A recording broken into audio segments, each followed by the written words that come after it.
Am I audible to everyone?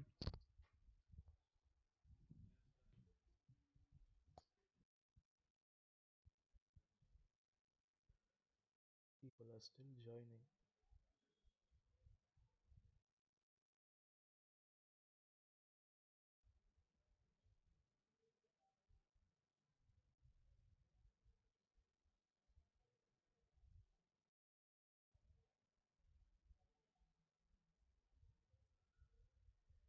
Okay, I'll start. This is the first time I'm meeting you guys, so let me give you an introduction. I am Sachin Sampath. I am doing my PhD. I'm in my first year in the ECE department at Indian Institute of Science, Bangalore. My guide is Dr. Balaji Sundarajan, and I am mainly working in the field of communication, digital communication. More precisely, coding and information theory related topics. Even more precisely, coded caching and other problems that use caching to enhance performance. That I am from Bangalore. I did my BTech in NITK Surathkal, and I did my MTech in IISc itself.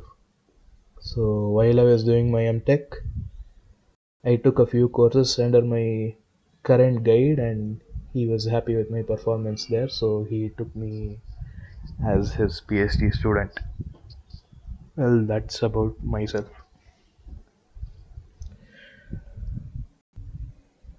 Shall I start the session now? People can keep joining later. I'll start. Audio is okay, right? Is there any problem? Can someone confirm?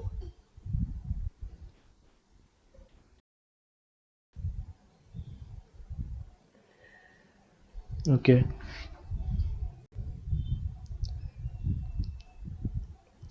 I assume you all watched the lecture video of week 2.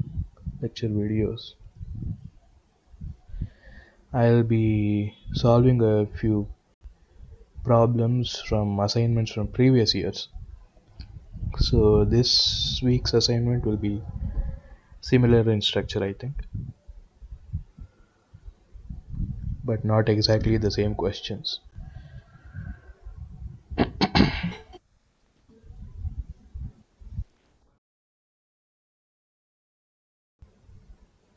Week 1 assignment.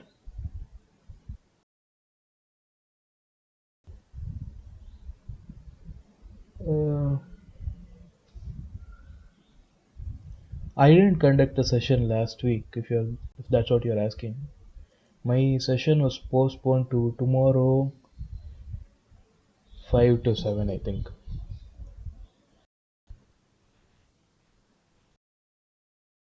Yeah, yeah. This is the first class. Um, I was outside India, so I couldn't take a class last week. Other TAs have taken one live session already. My live session that was supposed to be conducted last Friday has been shifted to tomorrow, 5 to 7 p.m. That will cover week 1 topics. Today I am supposed to do week 2 topics, so I'll just do week 2. If you want week 1 questions, then you can come back tomorrow.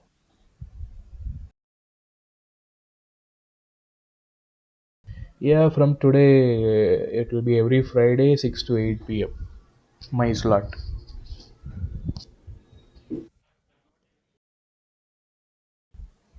Yeah, my class is only on Friday 6 p.m. to 8 p.m. Uh,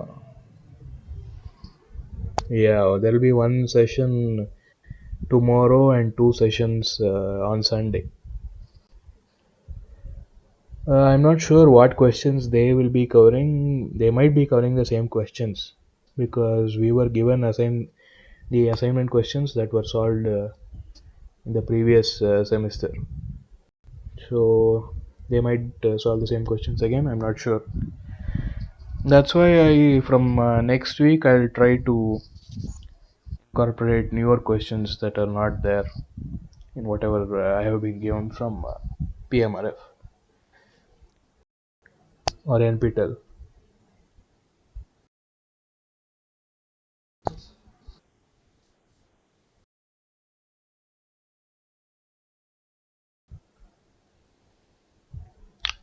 Well, you're supposed to solve those assignments yourself. I'm not sure how much I can.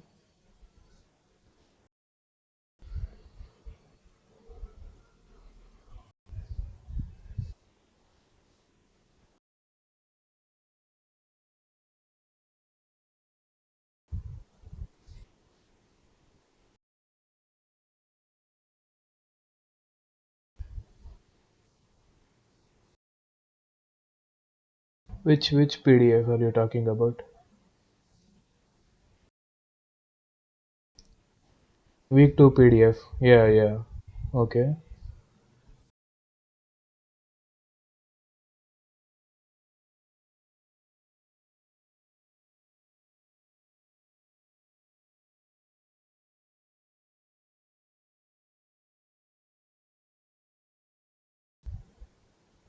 Question number 11.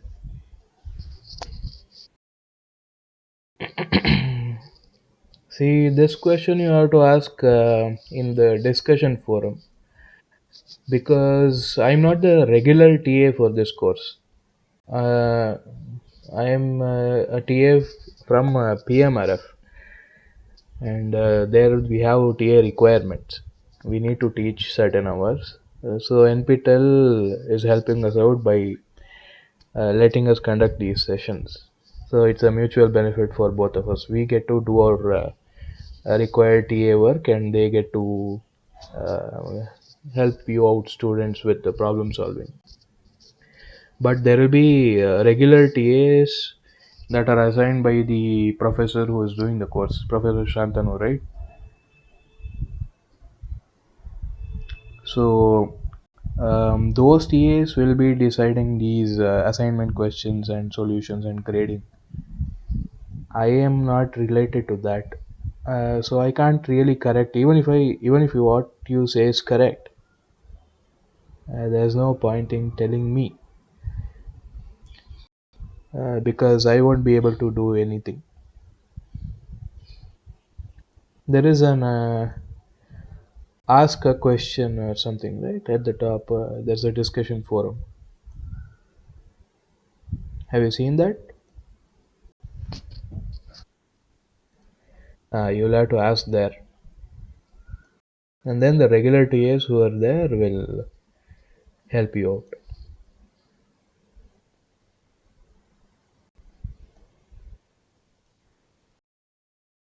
Okay.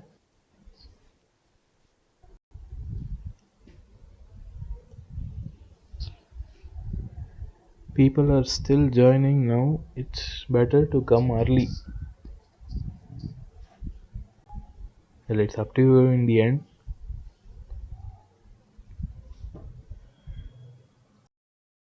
Because from next time I will directly go into solving problems, and you might miss one or two problems if you come late.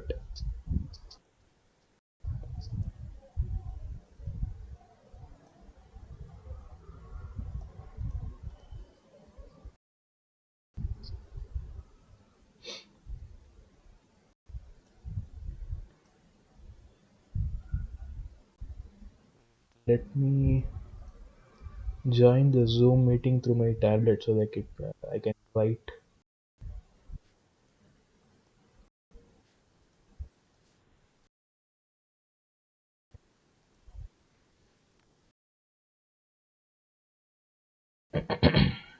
Hello, please mute your mic.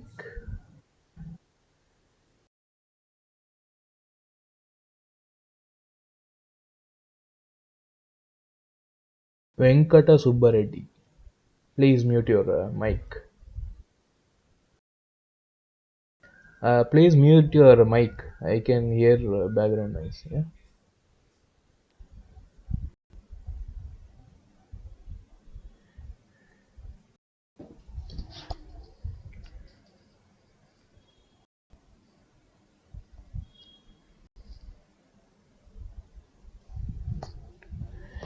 Give me a few minutes. I need to join the Google Meet through my tab.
Have all of you attend a previous session from a different TA?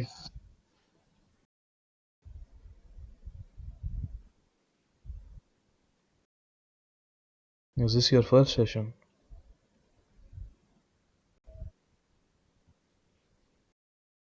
What about week 1? You were supposed to attend my session, I guess.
Okay, I'm presenting my screen.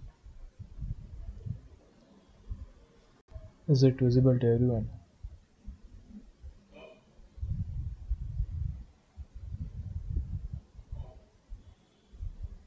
Can somebody confirm?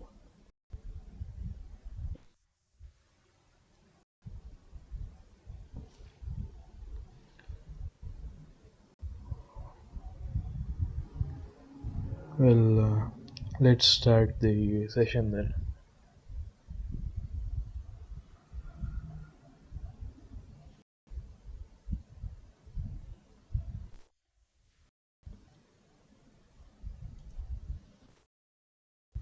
Is the question visible to everybody?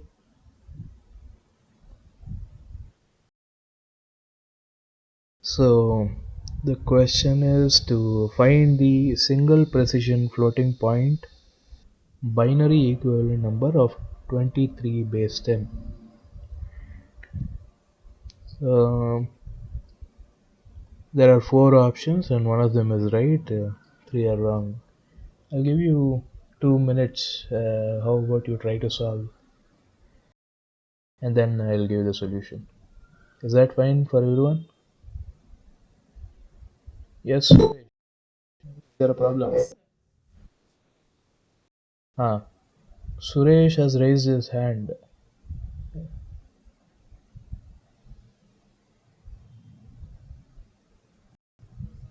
Yeah, yeah, ask me.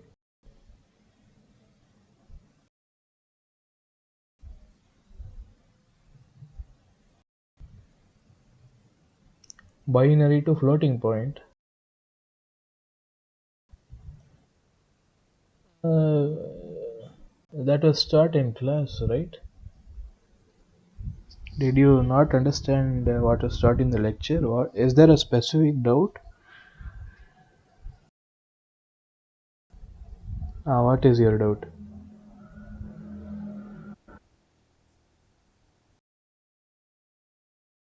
Decimal to floating point. What is your doubt in that? There is a lecture, right? Did you see the lecture video? Okay. I'll teach using this example. Okay. Has anybody solved the question? You can type your answer in the chat.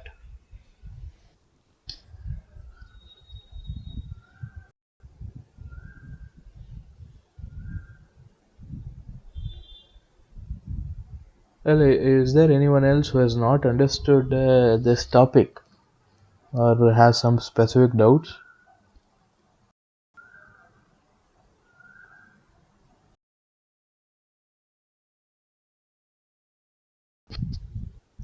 Okay, what doubt do you have?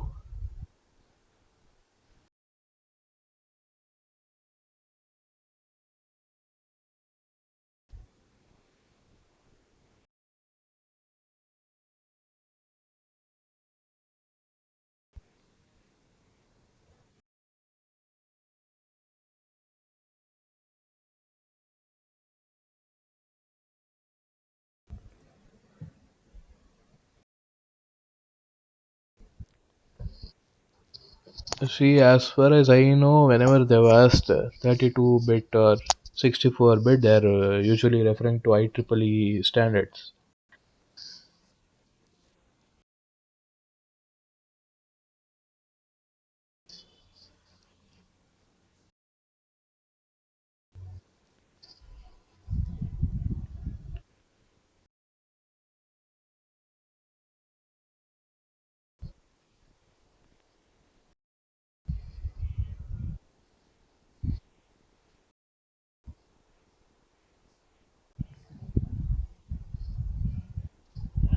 See,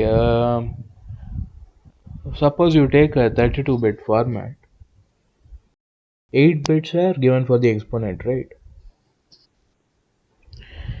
How many numbers can you represent using 8 bits?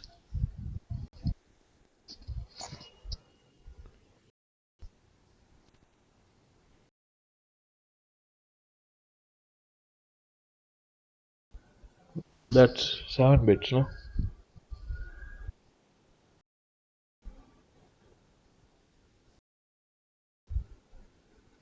All ones is 256, right? 8 bits. So you can go from 0 to 255 if you are taking only positive numbers. Correct? But what if you want a negative exponent? What will you do? Yeah, you split half of the range to positive numbers and half of the range to negative numbers. So you have minus 127 negative numbers from 0 to minus 127 and up to plus 127, 127 positive numbers or 128 positive numbers, right? So you add 127 so that the largest negative exponent that you are taking minus 127 goes to 0. That's all.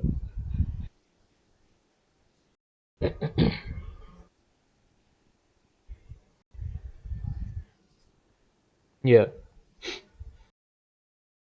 5 bits exponent would mean it can you can represent 32 numbers, right? 16 positive and 16 negative. So you add 16. That's why he has given a simple floating point representation model, something, right? the class. So there were 5 exponent bits. That's why you added 16 as the bias. If you, I'll solve one question using that simple methods. There you can see that 16 is the bias.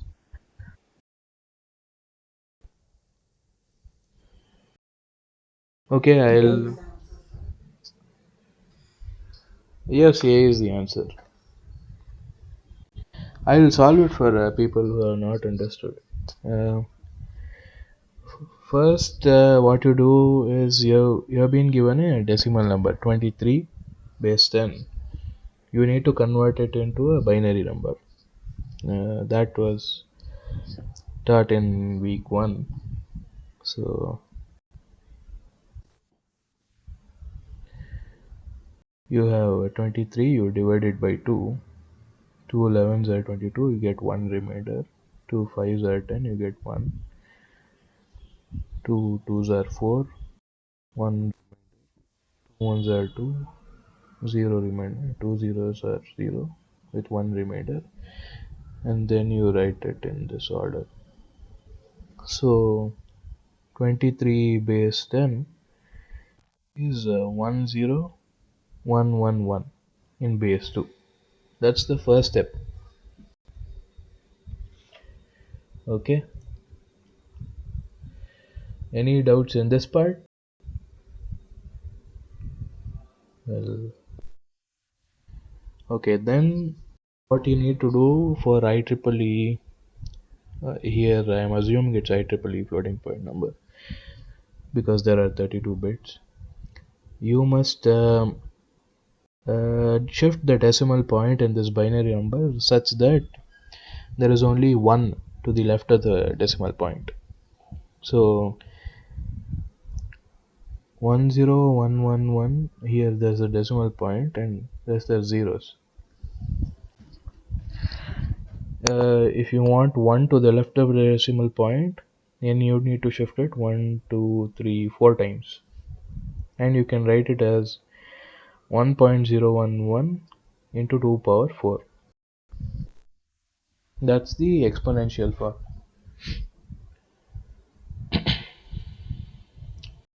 No doubt in this, right? Is there a doubt here? Okay. Now um, take the exponent 4 and add a bias 127 to it. Add the number 127. You get 131. Convert this 131 into binary. Okay, this is the decimal 31 base 10. Convert this number into binary form and you'll get 10000011. We are adding 1 to 7, I explained just now, right? Because we want to represent negative numbers also, and this is one method where you can do that. There are numbers in digital electronics called excess numbers. There's a code called excess 3 where from your normal number, if you want to get the excess 3 number, you add 3 to it, and that will have certain benefits while doing error correction. When you are transmitting bits, if there are errors, if you use excess 3 code, then there will be certain benefits to that. Similarly here, for representation, they have added 127 to the numbers such that the least negative number that you can represent from minus 127 to plus 127, and when you add 127 to minus 127, that will give you a 0 exponent.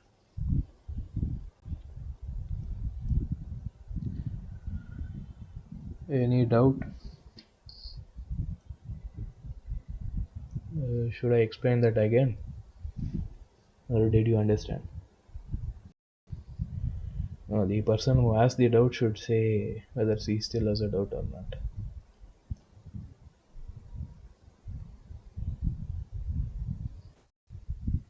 Okay, I hope you understood that part.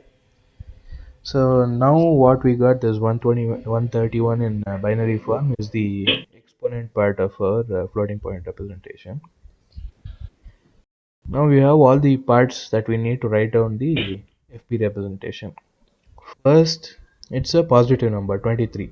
It's not minus 23, it's plus 23. So the sign bit will be 0. We'll write that down first. Then we'll write the exponent part 131 in binary form. That is 1 triple 0 double 0 1 1. And then the third part is the mantissa part, which is only the decimal part of this number.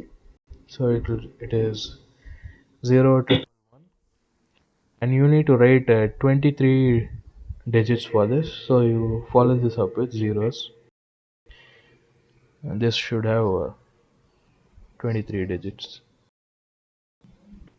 This is 8 bits digits, and this is 1.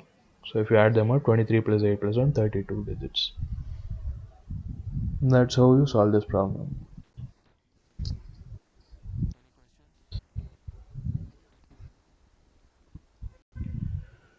No? Okay. I'll go to the second question.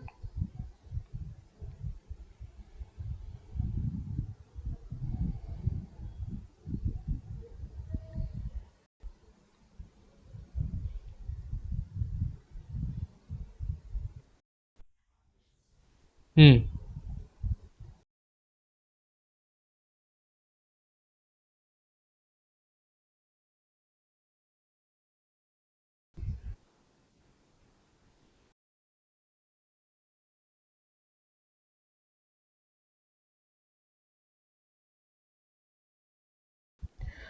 0 is also there, right? You're counting from 0. 1 to 127, 1 to 128 is fine. You could have done that, but then what will you do about 0? So 1 0 to 127 and minus 127 to minus 0. Unfortunately, you'll end up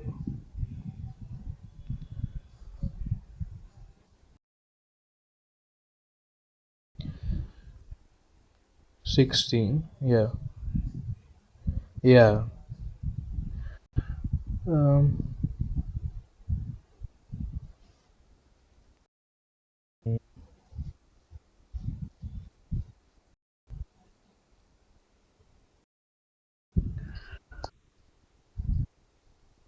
I think yeah, but I'm not sure.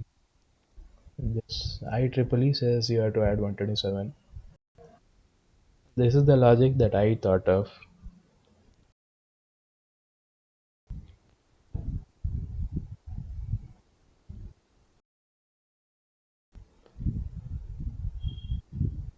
So what was given in your notes? I told you to add 16, right?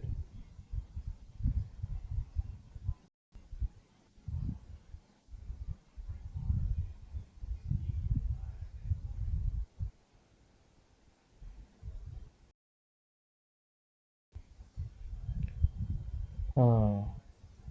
Hmm.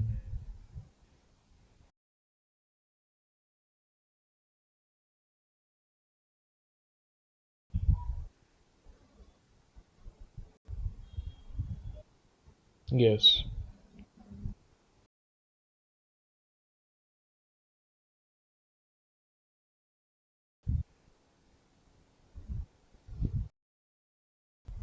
Yeah.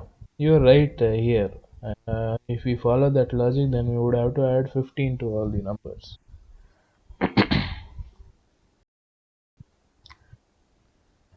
But they have told you to add 16. I'm not sure what the reason is. How about for the other IEEE format, double precision, 52-bit with a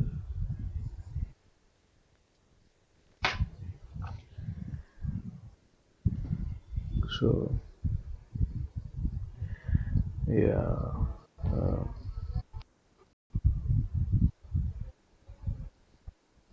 yeah, 2 power 11, half of it is 2 power 10 is 1024, and yeah, with a bias of 1023. Well, at least the logic says that it should be 15, but they have given us 16. So if they ask a question, then you'll have to add 16. Otherwise, you'll have to write to the regular TAs or the professor in the discussion forum and ask them, because that PDF and all was prepared by the professor and his students. So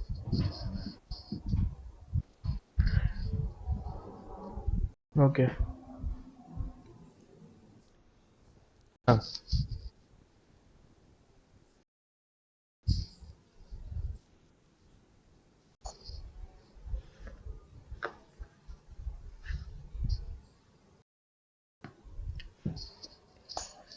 14 point.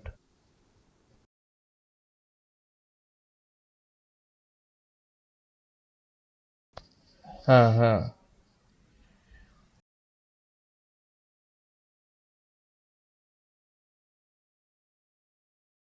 No, no, yeah. No, you should add 16.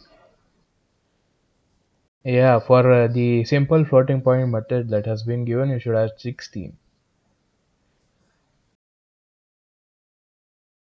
No, no need to subtract 1.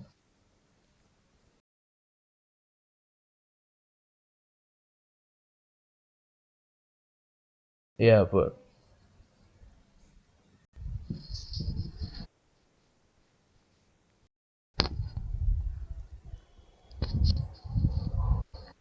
that I am not sure, because uh, I only know this IEEE standard, okay? Usually, whatever is the standard, you should follow that.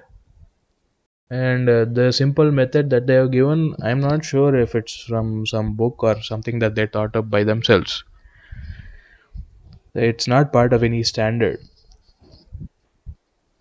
If it's part of a standard, it's established worldwide and everyone is already using it.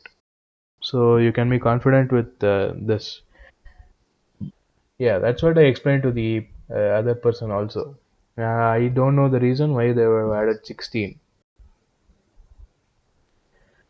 whereas IEEE has added 127 and 1023 instead of 128 and 1024.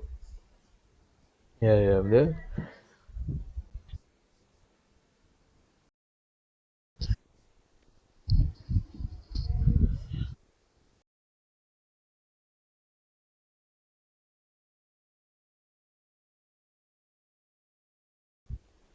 what about when you add 16? Is it correct when you add 16? You add 16 and try. For a simple floating point model, use 16. For IEEE, anywhere they give 32 or 64 bit, which is IEEE standard.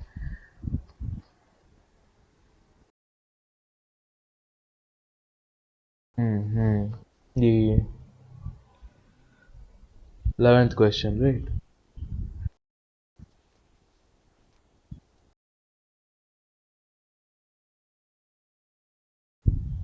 Yeah, yeah. Try adding 16 and see if you'll get the correct answer. Uh-huh.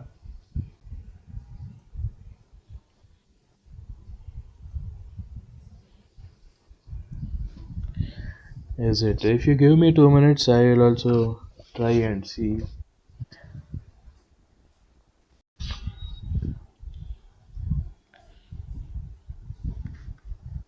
Ah,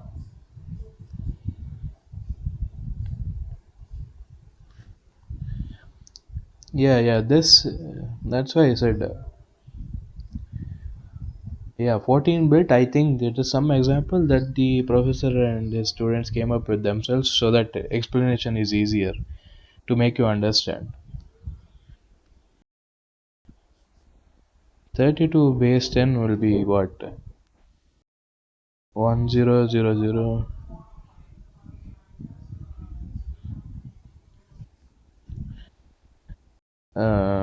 Yeah, 0.1 into 2 power 6. I think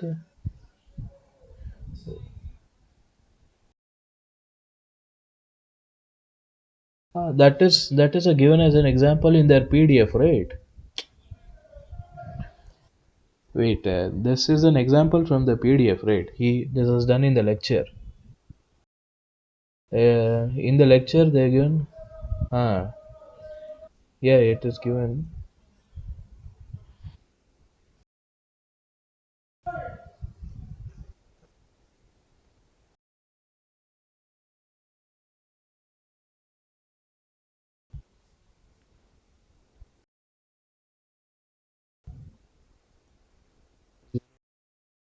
0. Yeah, there's a different.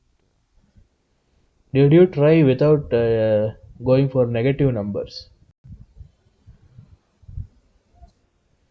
There is one model that didn't have negative exponents, right?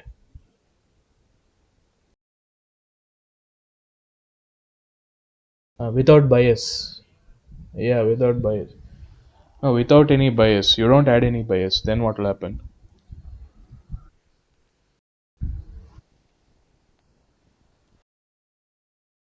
Try that. You'll see if you will get. Don't add 16, don't add 15, don't add anything. Write directly.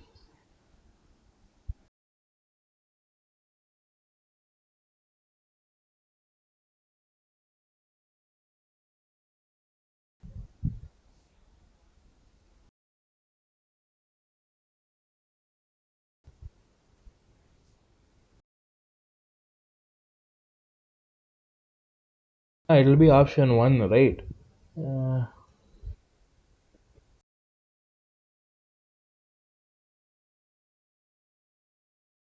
or is it?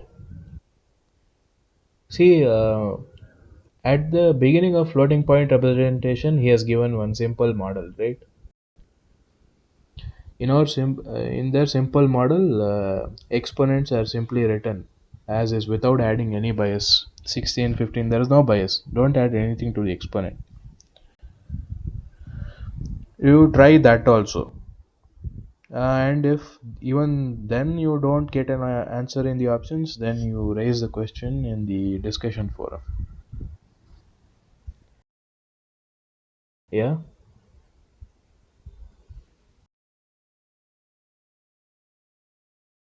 Don't add anything.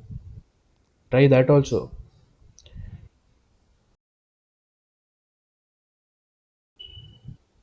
Oh, how? It is zero point 0.1 into 2 power 6. Okay. 6 is the exponent. 6 is the exponent, right? And 1 is the mantissa. 1 is the mantissa. Huh. For 6, usually you'll add 16 if you want to bias the exponent. If you don't bias the exponent, you'll write 6 directly.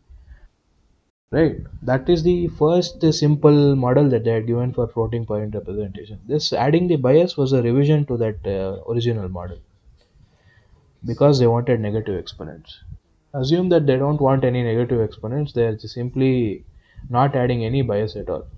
They are writing write 32 base 10 in binary form, get 0 at to the left of the decimal point, shift as much yes, and then when you write the sign bit 0 and 1 according to whether it is positive or negative, write the matrix according to 0.1, write the exponent without adding any bias, then see if there's an yeah, see if that option is there, but it has to be 5 bits, so you'll have to add write 5 bits for exponent.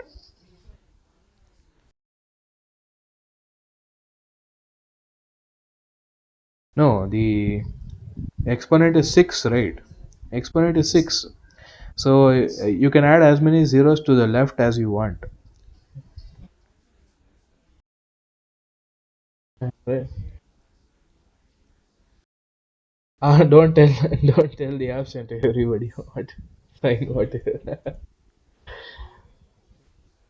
uh, don't add any bias and try. Then you'll get. Okay. Well, I hope I don't get scolded by the coordinators for this. Okay, we'll move on to the next question.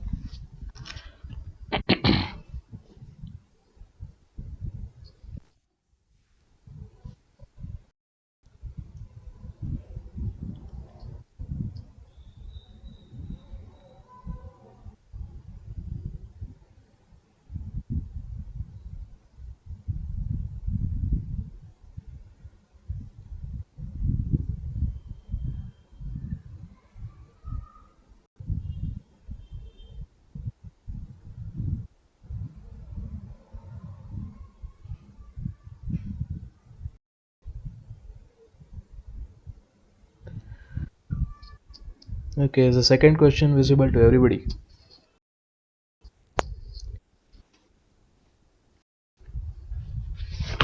I assume it is visible to everyone. You are supposed to do the same thing as first question, except that here you have a negative number. You have minus 0.75 base 10.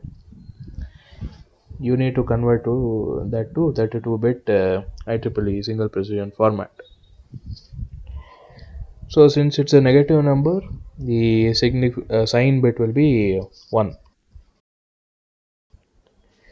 Okay, and then you can ignore the sign. You can just continue with 0.75. Don't forget that sign bit is 1. Then 0.75 is nothing but zero point 0.5 plus 0.25, which is zero point 0.1 binary plus zero point 0.01 in binary. So this will be 0.11 in binary. Since it's IEEE format, you need to get 1 to the left of the decimal point. So I'll shift the decimal point by one place to the right. I'll get 1.1 base 2 into 2 power minus 1. Because I shifted the decimal point to the right, I get a negative exponent. Now the significand or mantissa is uh, zero point 0.1 this part. So it will be 1 followed by 22 zeros. That will be the 23 bits of significant. Exponent is minus 1. Since it's single precision, you have to add a bias of 127. 127 minus 1 is 126. 126, you have learned how to convert that into binary, dividing by 2.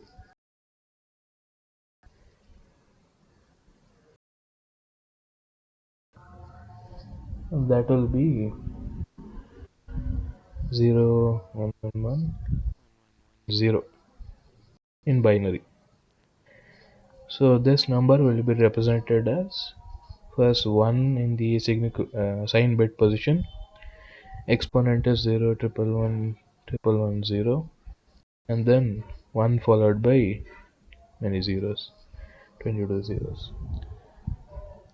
That's the floating point representation of minus 0.75 base 10.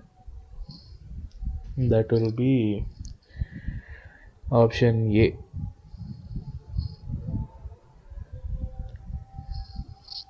Any doubts?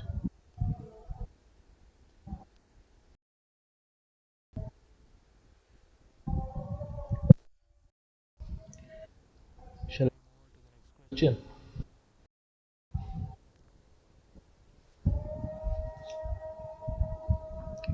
Okay.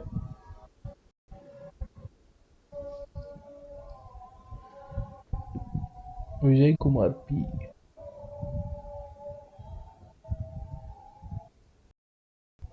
My MTech supervisor's name was also Vijay Kumar P.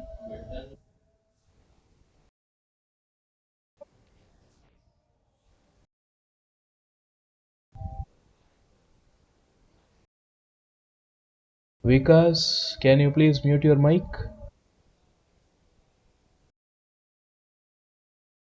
Vikas,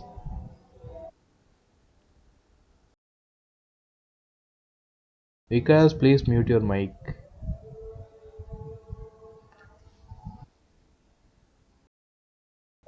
Uh, I'll remove him from the call. He can join again. Okay, if he wants to join, he'll join later.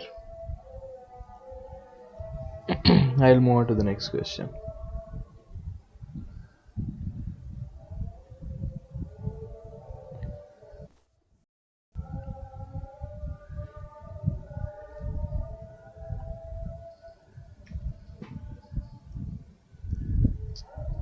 People who have joined late, it's best to join as soon as possible.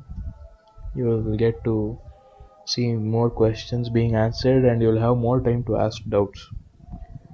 Some people had doubts in floating point numbers, and I try to clear them as much as possible. You will miss out if you join later.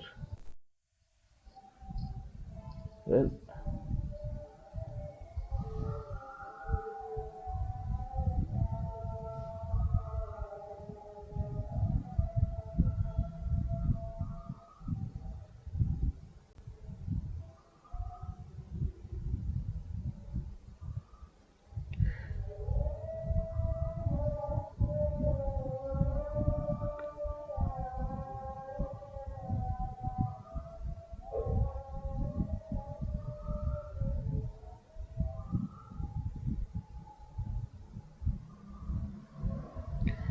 okay, third question. Which of the following represents plus 0 and minus 0 distinctly?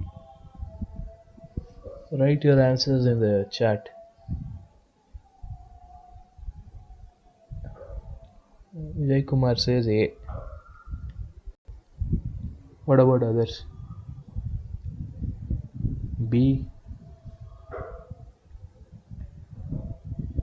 Ram Surya says B. Others are not sure.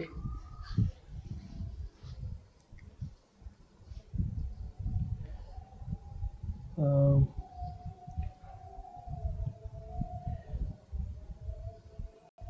okay. Um, we have few A's and B's. No C? No C's and D's?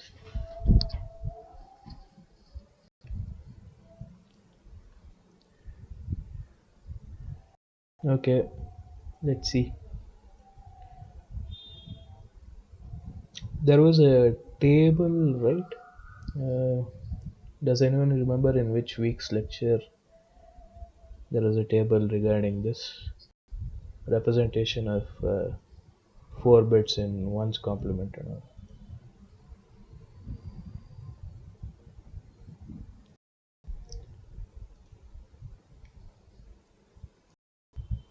Hello, are you guys there?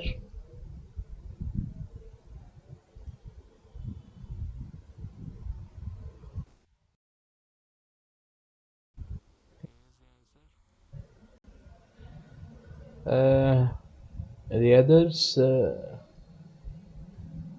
you have you read the material that has been shared? Week 1 PDF. At the end, there is a table, I think.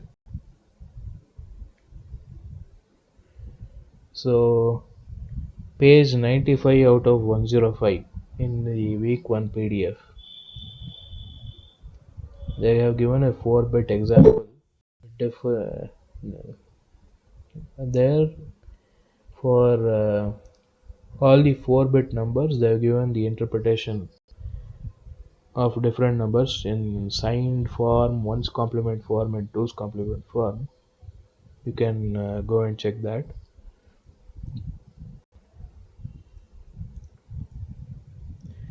And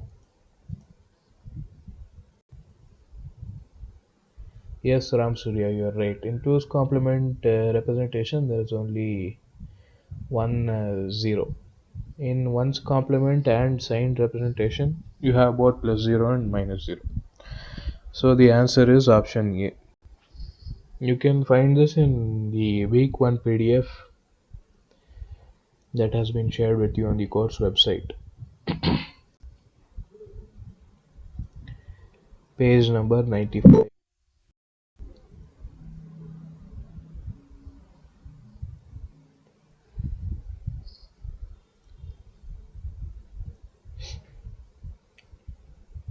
The answer is A.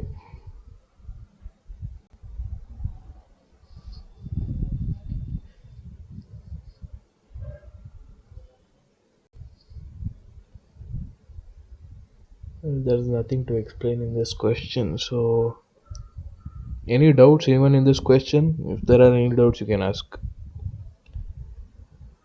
You can simply unmute your mic and ask me.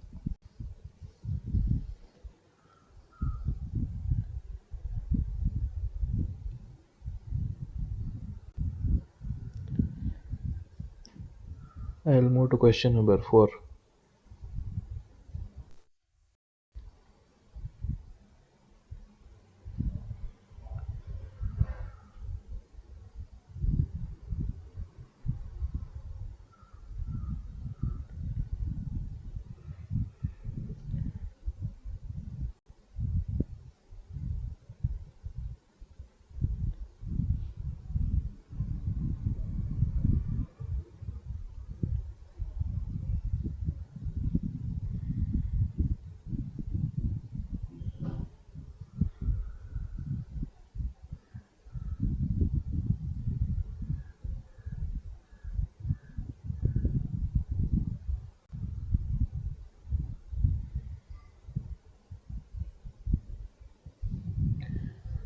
The decimal value of zero point 0.5 in IEEE single precision floating point representation has, and they have given 4 options. You have to say what is the mantissa and what is the exponent value. Why don't you guys try this? I'll give you 1 minute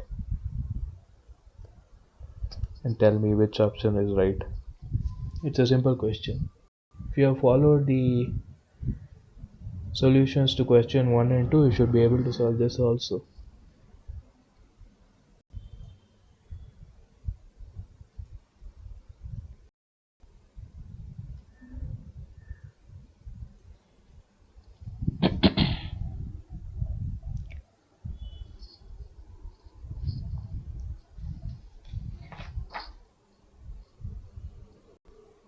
B.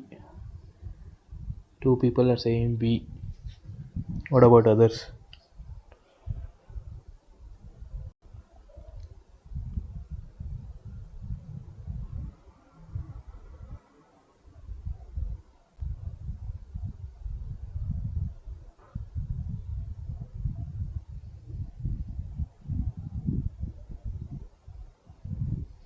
Okay.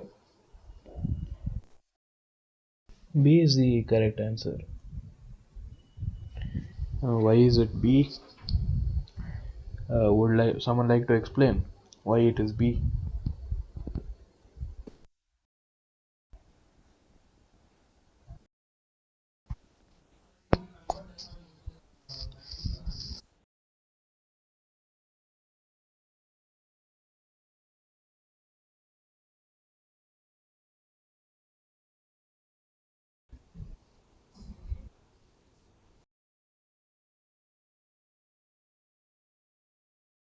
It is 0.5, right? That will be 0.1.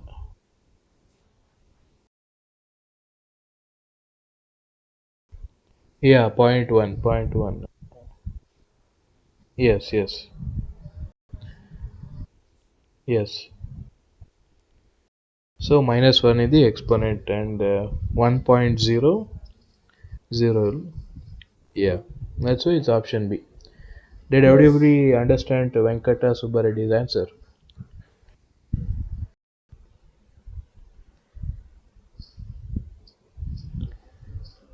What he said is correct. Zero point 0.5 decimal is nothing but zero point 0.1 in binary, which can be written as 1.0 into 2 power minus 1. So the mantissa is this part 0, exponent is minus 1. Well, but if you had to write down the number, you would have to add a bias while you are writing the binary value. So the exponent would be 126. But it is just a representation.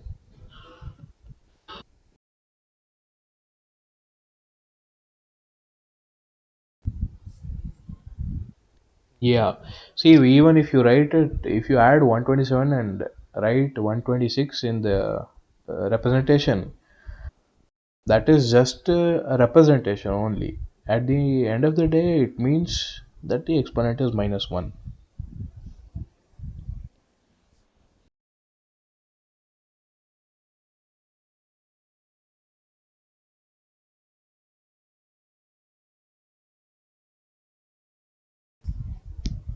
Yeah. Yes. That's why it's minus 1. See, when you represent a floating point number at the end of the day, it's just one way of writing a number. For example, for 0, there is no reason to write a round shape, circle, and call it 0. You could have given any symbol you want. And for writing numbers, when you write 1, 2, 3, you immediately understand it is 100 plus 20 plus 3. But there was no real reason to go from left to right. You could have easily represented that as 321 and say that you write the least significant bit to the left and the most significant bit to the right. That's why this floating point representation is just a representation. And when you add 127, it doesn't mean that the exponent is now 126. It is still, the exponent value is still minus 1. You just express it as 126 to the computer. But when the computer does operations and gives you the output, it will then convert it back to minus 1 in the end. Okay, we'll move to question number 5.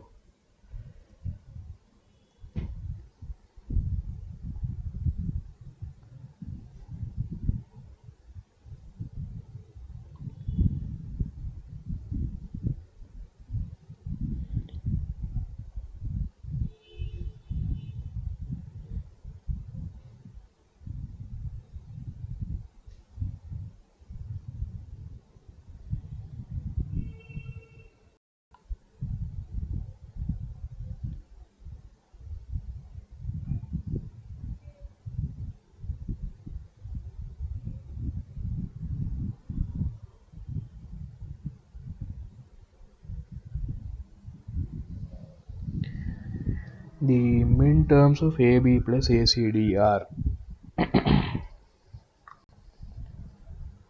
B.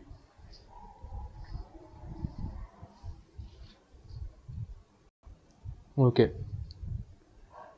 Would someone like to explain how you go about solving this?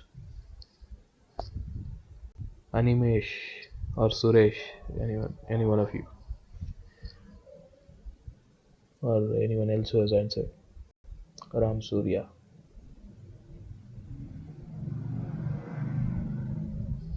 No.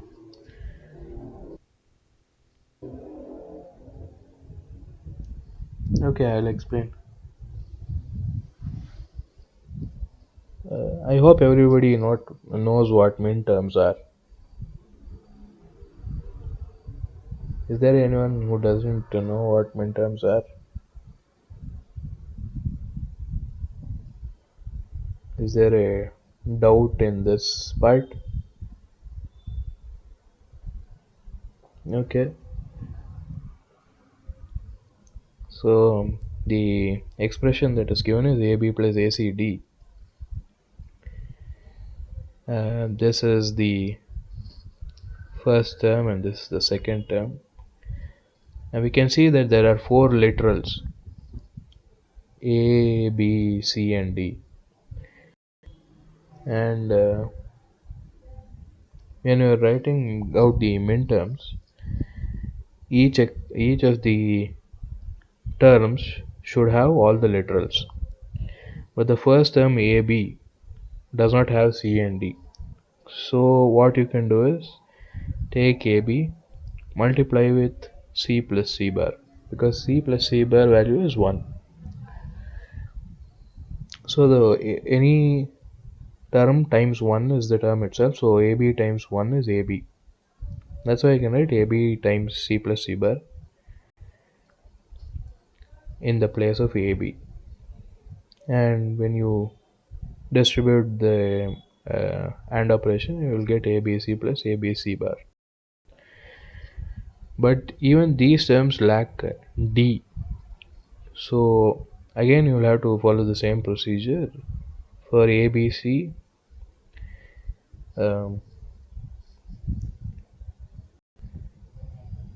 you will multiply with D plus D bar. So you will get ABCD plus ABCD bar. And ABC bar also you will multiply with D plus D bar.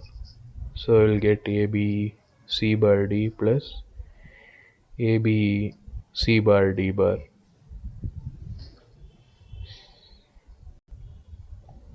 So this expression will be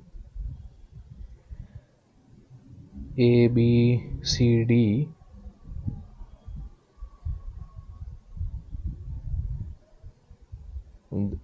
plus ABCD bar plus ABC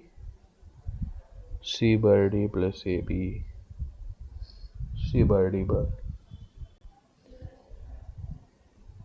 If I make a mistake, please do point it out. Then the other term ACD will be equal to ACD into B plus B bar.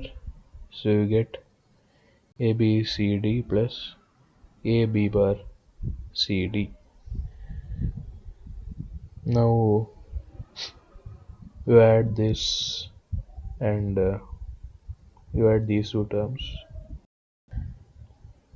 and the final result will be you have ABCD repeated in both the terms. You can write those terms only once. You don't need to write it twice. So it will be ABCD plus,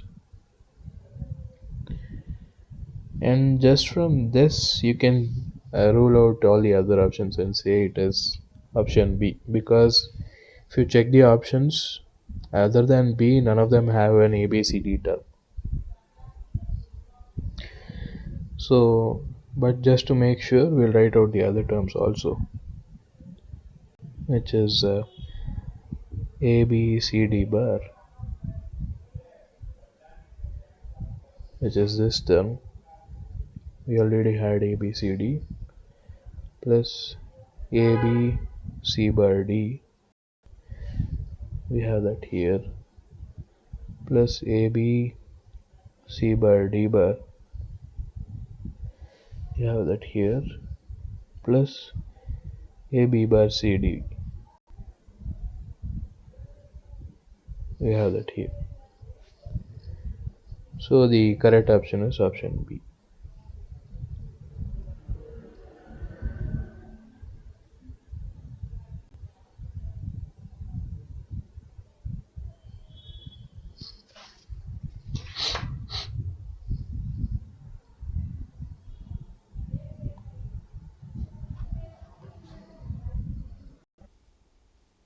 Any doubts?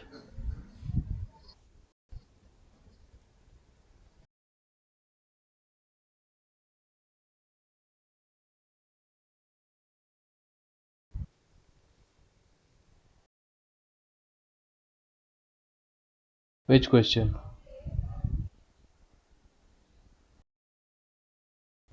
Which question?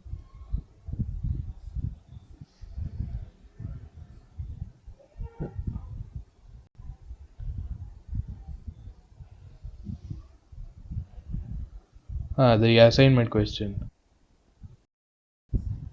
Huh.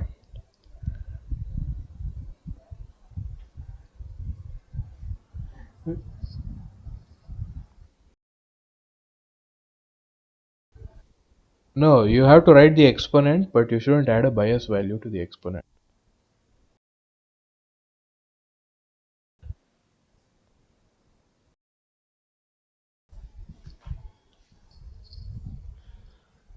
Ah,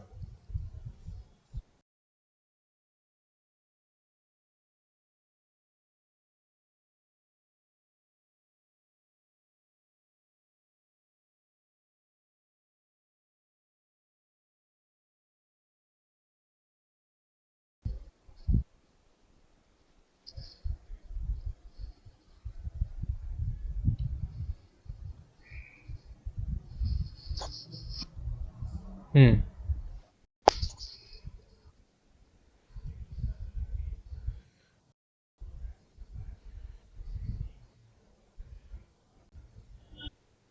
Which question? The question number three.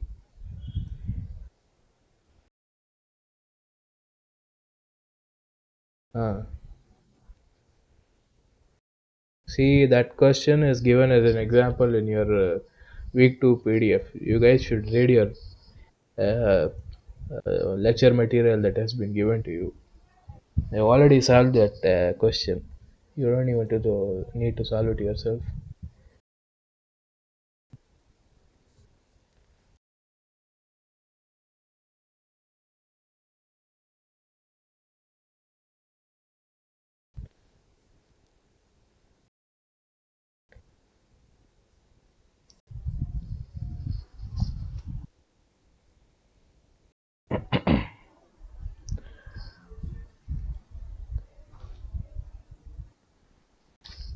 Did you find this 14-bit simple floating point model in the textbook?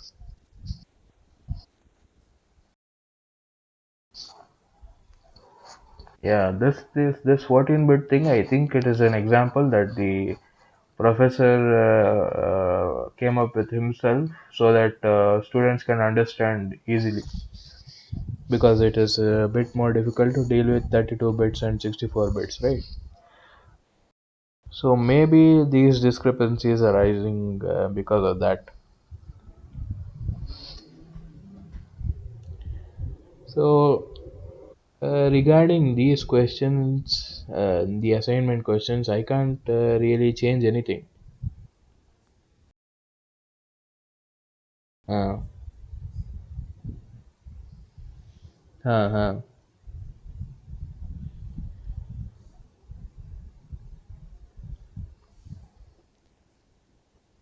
Hmm.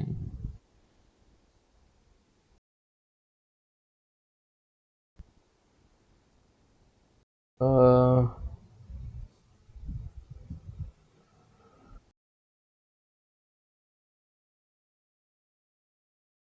um, yeah. That, see, 14-bit floating point itself, there are two different models. One model there is no bias. The second model has a bias.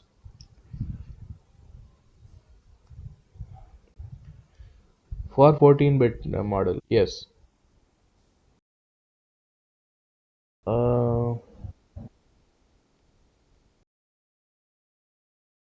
I'm not sure how you are supposed to differentiate what you should do.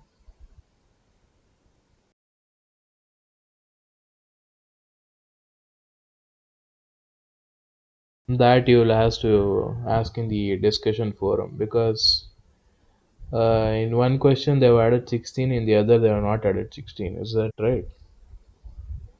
Then, yes, yes, it will be, yes.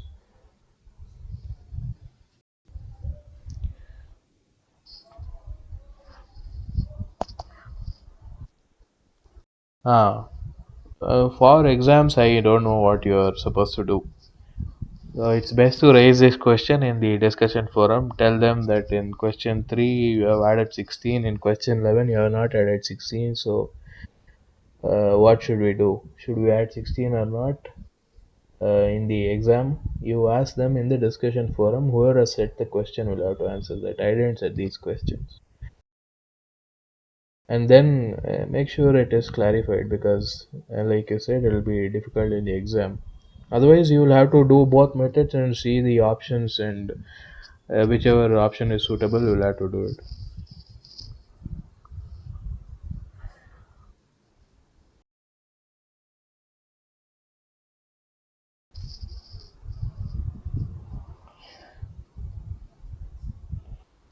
No, in 14, in the simple floating model that they have given there, to when you are writing the mantissa, to the left of the decimal point you should have a 0. You should have a 1 to the right of the decimal point. In IEEE representation, you should have a 1 to the left of the decimal point. That's the only difference. In the floating point model itself, there are two models that they have given. The initial model, they have not added any bias. That is the simplest model without any bias to the exponent. Then another model, a modified version, simplified model or something, whatever they have called it. There they have added an exponent. But in IEEE model, exponent for the exponent you should add a bias all the time. So regarding this, you should ask in the discussion forum and get it clarified. Yeah. So, when the question says simple floating model, should we add a 16 or not add 16? You ask that in the forum. Okay.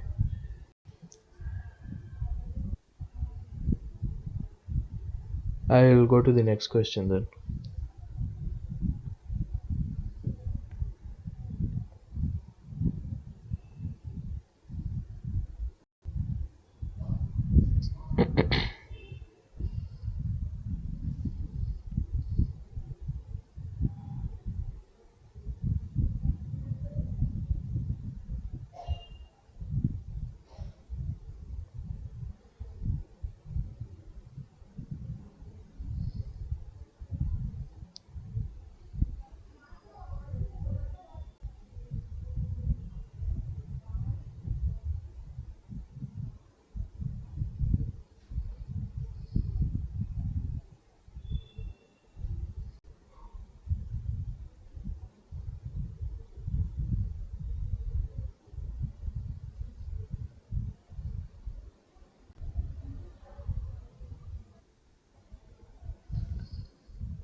Suresh, what do you want me to explain?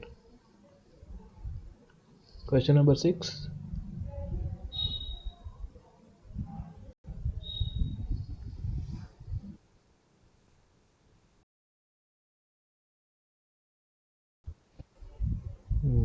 Yes. First thing here, instead of converting from decimal to floating point, you are given a floating point number and you have to convert it to decimal number. And from the looks of things, they're given it as single precision floating point, so it's, you should assume it's the IEEE 32-bit number. Uh, First bit is 1, so the first bit 1, so it's a negative number. All the options are negative numbers. If there was an option which was positive, then you could have ruled out based on just the sign bit. Now, the after the first bit, the next 8 bits are the exponent. So you remove the first bit, then you have, what is the number that you have? The next 8 bits. Exponent 10000001. That's correct, right?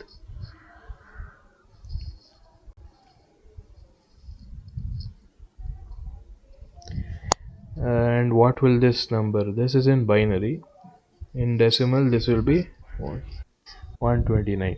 And now we have to subtract the bias 127 because you are converting back to decimal. So the exponent is 2.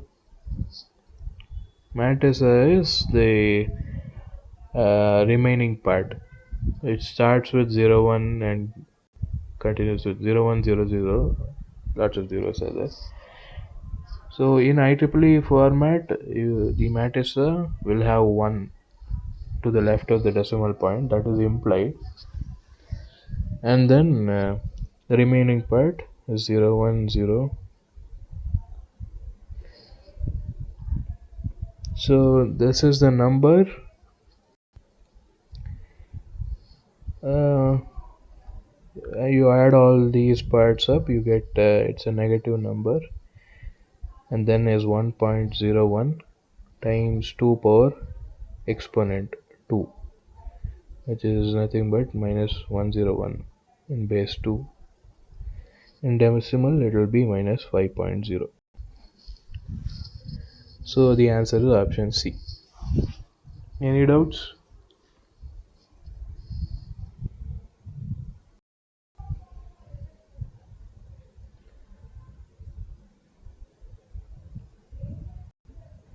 What is this link you are sharing, Suresh? Don't share any links. I'll remove you from the group if you share links without permission.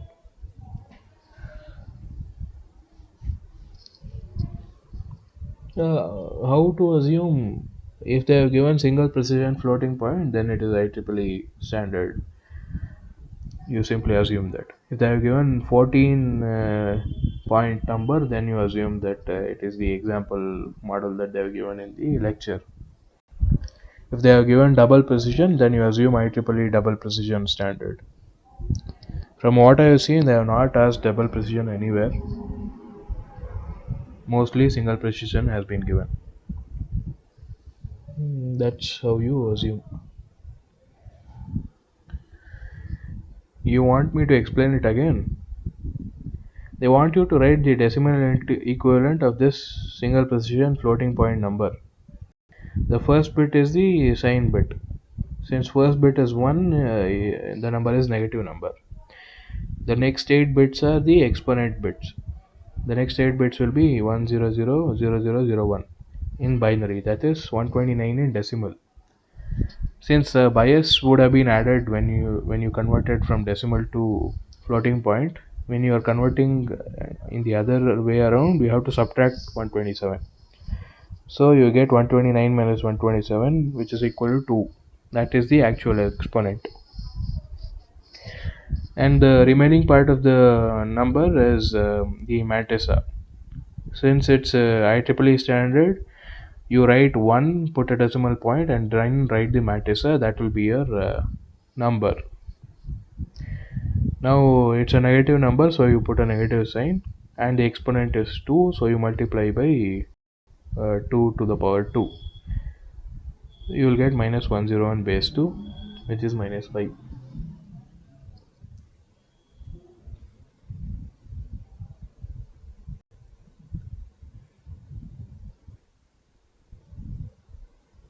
Okay, I'll go to question number 7.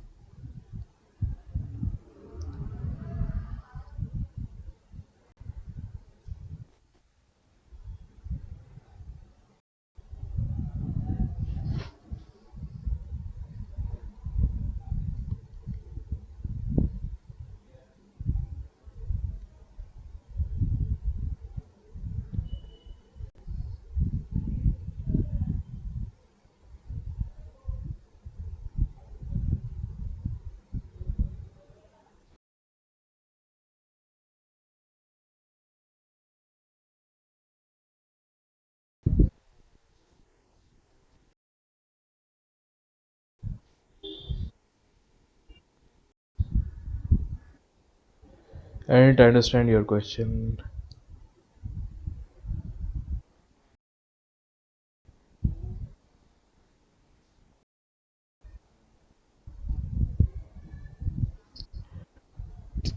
Well, I solved a few problems earlier, right? To convert from decimal to floating point.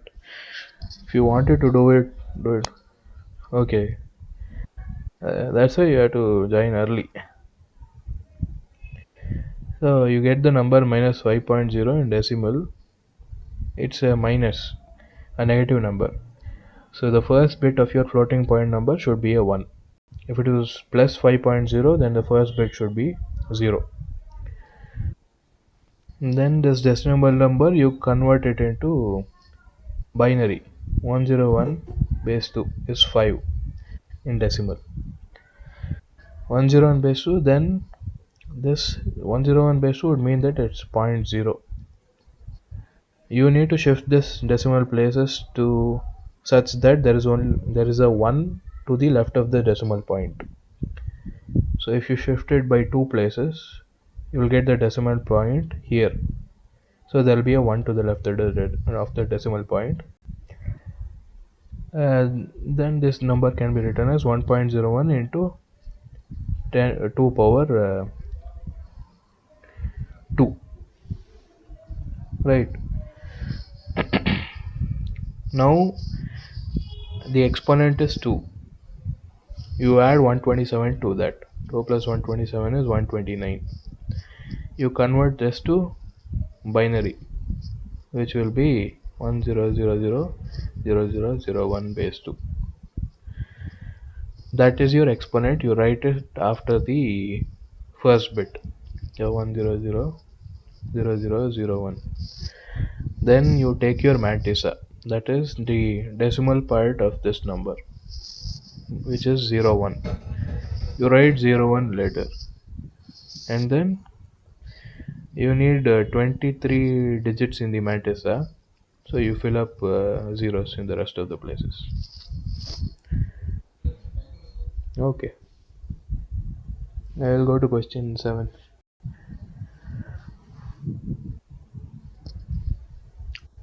Product of max terms representations for Boolean function f is equal to b bar d plus a bar d plus bd.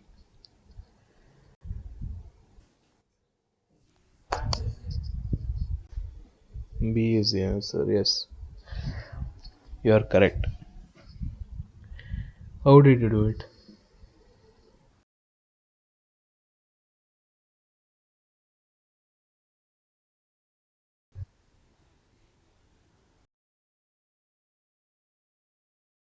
Ah,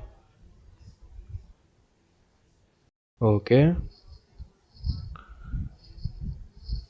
Yes, correct. So, yes, that's right. So, f is b bar d plus a bar d plus bd. First, you write it in a canonical sum of products form. For that, you will multiply this by a plus a bar, because a is missing from first term. Multiply the second term by b plus b bar, because b is missing there, and multiply this by a plus a bar into bd. You will get a b bar d plus a bar b bar d plus a bar bd plus a bar b bar d plus a bd plus a bar bd.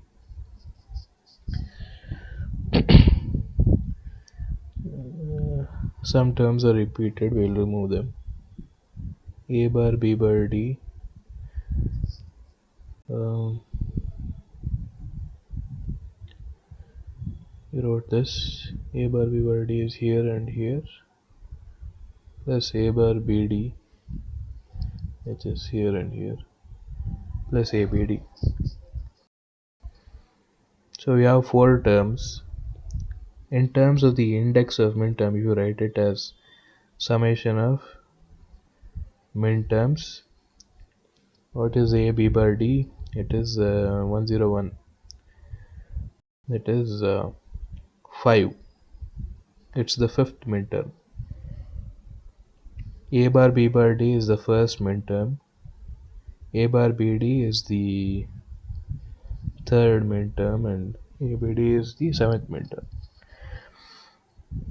So midterms go from the index of midterms go from 0 to 2 power n minus 1. So since there are three literals, n is 3, so there are from 0 to 2 power 3 minus 1 is equal to 7. So there will be m0, m1 up to m7. Um, if you want to write this same expression, sigma of min terms, in terms of product of max terms, that's what they've asked in the question. You have to write it in terms of product of max terms. What you do is you, instead of the summation, you write it as a product. Instead of min terms, you write it as max terms, and then you write only those terms which are not which are not min terms here in this expression. So from 0, 1, 2, 3, 4, 5, 6, 7, 1, 3, 5, 7 are the min terms in the expression. Since you're writing in terms of max terms, you exclude 1, 3, 5, 7 from this set. So you'll get 0, 2, 4, 6. So the answer is B.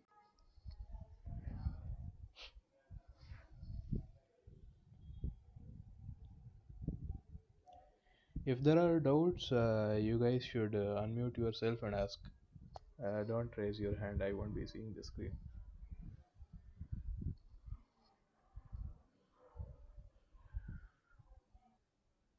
No, no, no, no. See, you only. Then what about E, F, G, H, everything?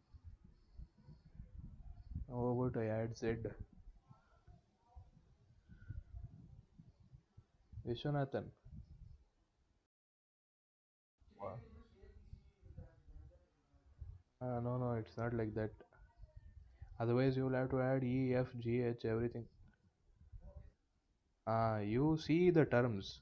B bar D has B and D, right? B, D. A bar D has A and D. B, D has B and D. So you take this as sets. Set BD, set containing AD and set containing BD. Then you take union of these sets. You will get ABD. Only these are the literals. These are the variables. There's C is not there in any of the terms, so you can ignore C. Okay.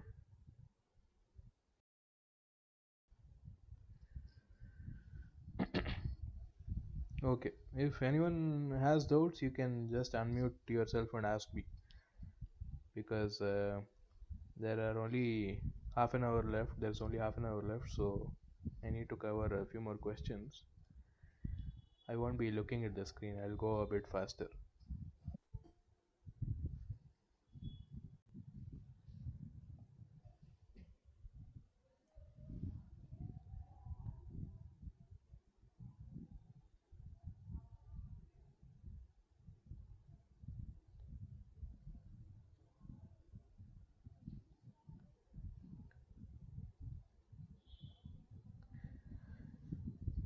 Question number 8. This is the question that has been asked in your assignment, so I won't solve it. It's the same thing, right? 12 base 10 plus 1.25 base 10. Ah, ah.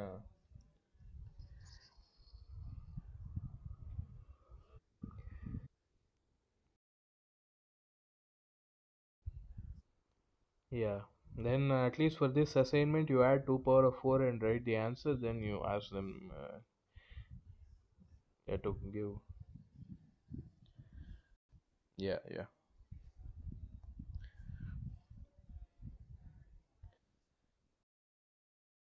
Ah,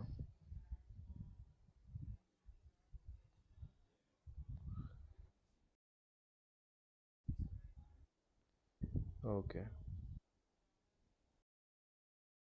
Yeah, generally you have to add bias if they are not given anything.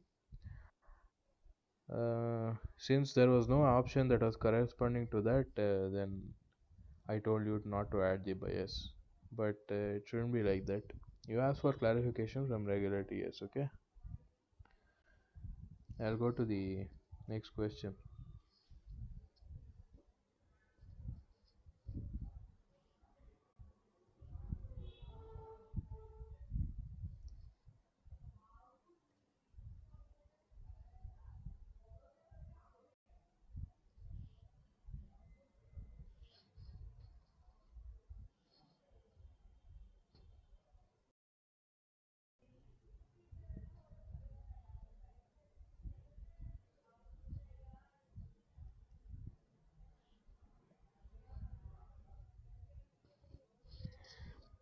A function of Boolean variables x, y, and z is expressed in terms of the min-term as f of x, y, z is summation 1 2 5 6 7.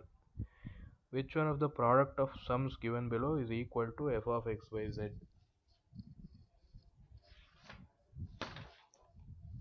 The method to solve this. In the previous question, I had told you how to go from sum of products to product of terms when they have given this kind of summation and sigma and pi notation. So f of x, y, z is sigma 1 2 5 6 7.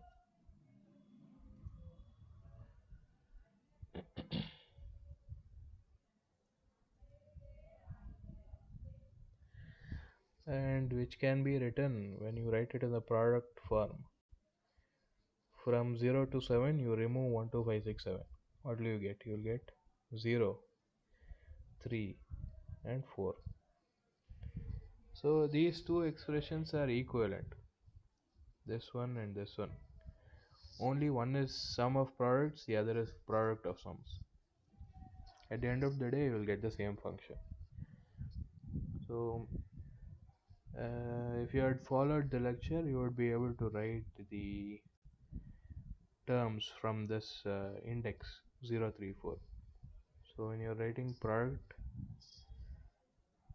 of sums, when you're writing the sums, for 0 you'll have x plus y plus z,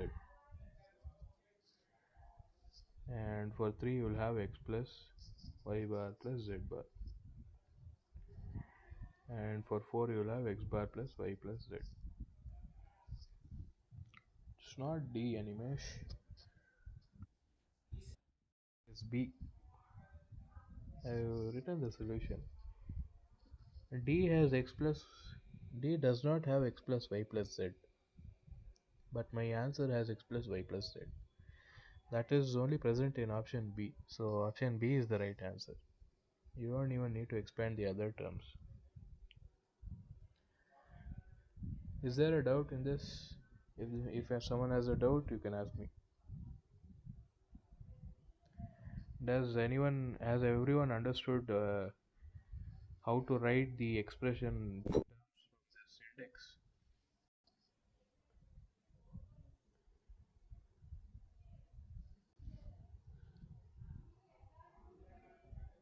You can ask. Don't need no need to feel shy or afraid.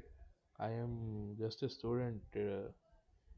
I am not a professor, so there's nothing to be scared about.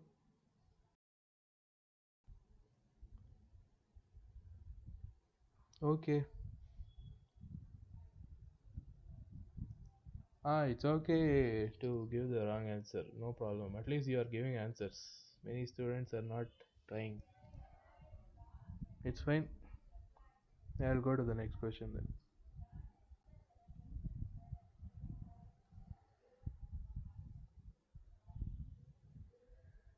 Question 10.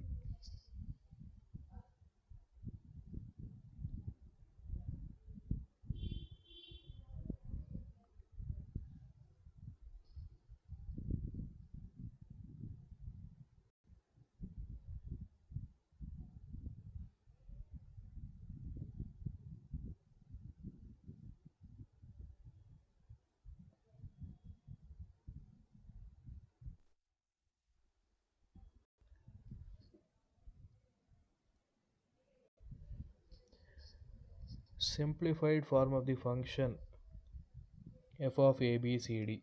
There are four literals a b c d. The function is given by sigma min terms indexed by 1, 5, 6, 7, 11, 12, 13, 15. And they need the simplified form. First, we write the function in terms of its min terms. We'll simplify it later. So 1 is what? A bar, B bar, C bar, D. Term 5 is, well, if someone has confusion in writing the terms from the index, this is how you do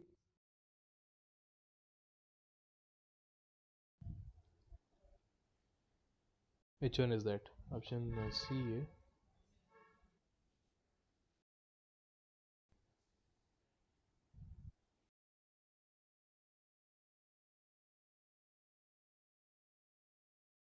Yeah. So I like just as a side note, I will explain how to write the min term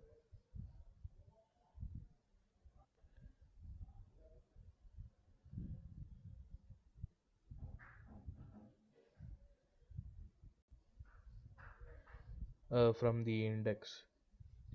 So if there are four variables, then the min term 1, write it out in 4 bits. It will be 0001. This bit represents A, this one represents B, this one represents C, and this one represents D. If you are writing min terms, then if there is a 1, then you do not complement that literal. You write simply as D. And wherever there's a 0, you write the complement form A bar, B bar, C bar, D. Since it's a min term, you take the product of these. So it's A bar and B bar and C bar and D. If it was a max term, then wherever there's a 0, you leave the uncomplemented form A, B, C. Wherever there's a 1, you write the complemented form D bar. And then for the max term, you have to add these.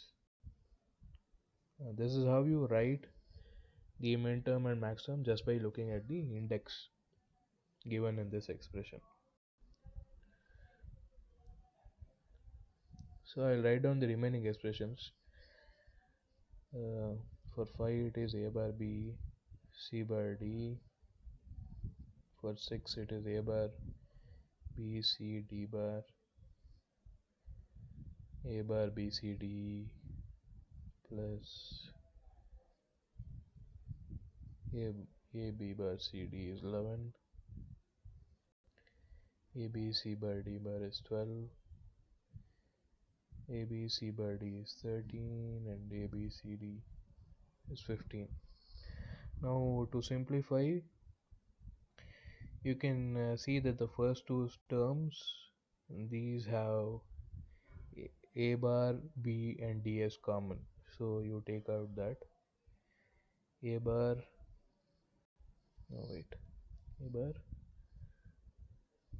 C bar D into first term has B bar, second term has B, and B bar plus B is 1. So this term is simply A bar C bar D.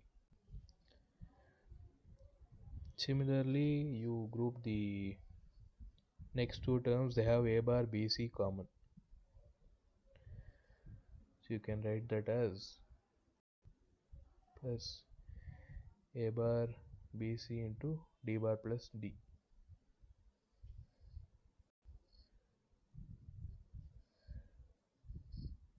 Again, D bar plus D is nothing but 1, so I will get A bar B C.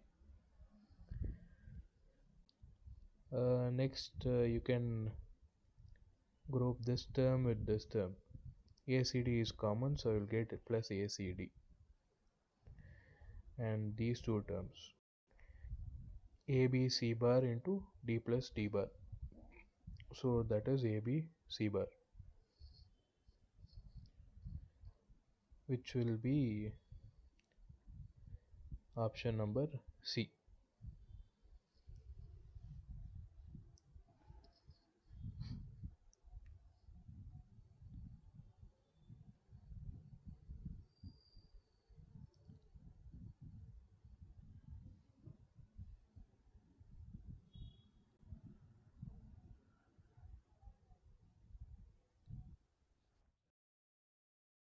Which one? For question 11?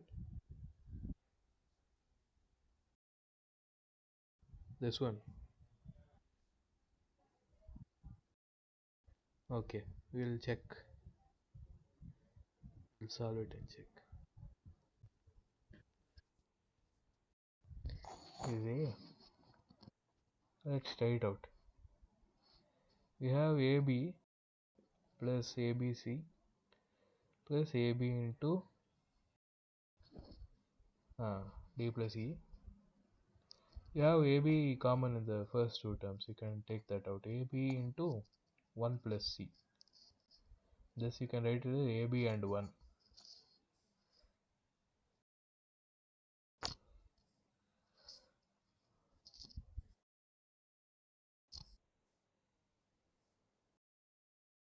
Okay, fine. Take AB common from all the terms. This one you can write it as AB dot 1 plus ABC. So it is 1 plus C plus D plus E. And 1 plus any other literal at the end, it will still be 1. So you can write it as AB. That is option A. Okay.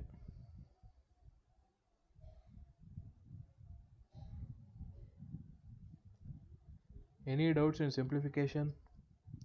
If someone has doubts, you can ask me.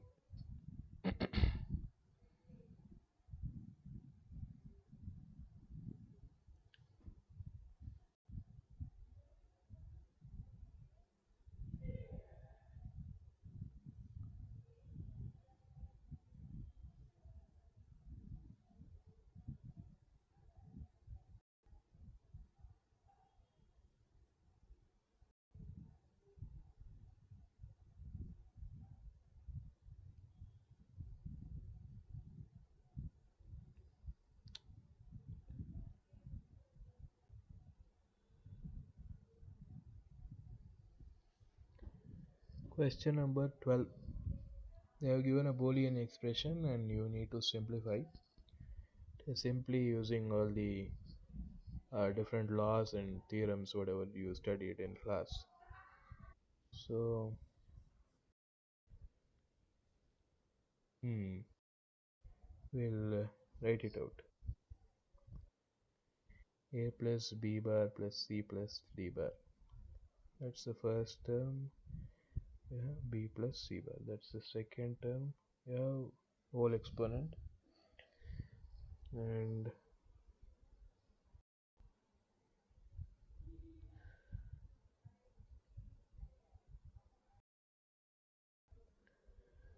you have this law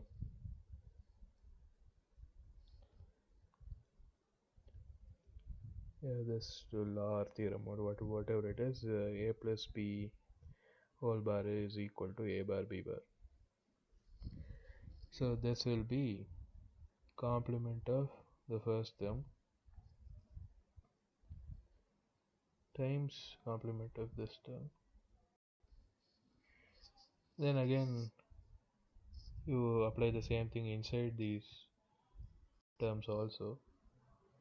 So you will get A bar times B bar whole bar times C bar times D bar whole bar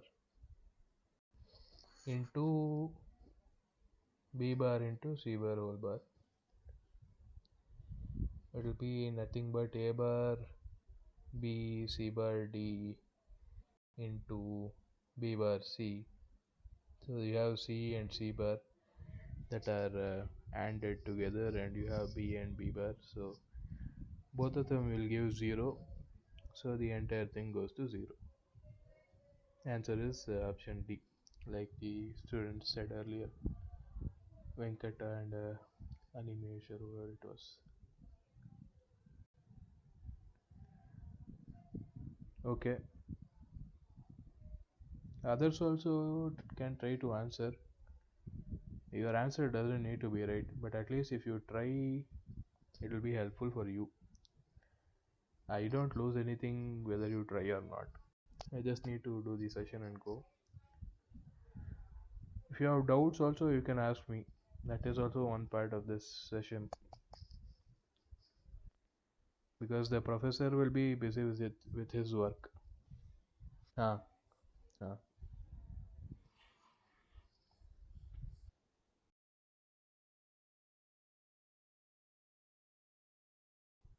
See, I have no contact with the professor or his TAs.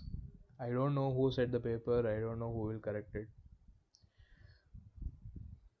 So there are people from PMRF side and NPTL side who are coordinating and helping us um, out to carry this session.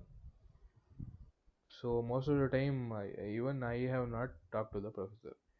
He only saw resumes and other things and decided who to make the external TAs, the additional TAs.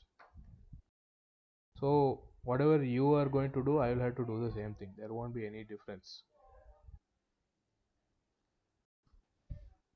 I will also have to go and ask in the discussion forum.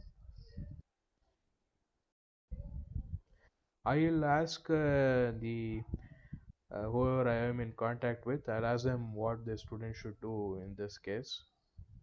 I'll ask them they have some query regarding the assignments.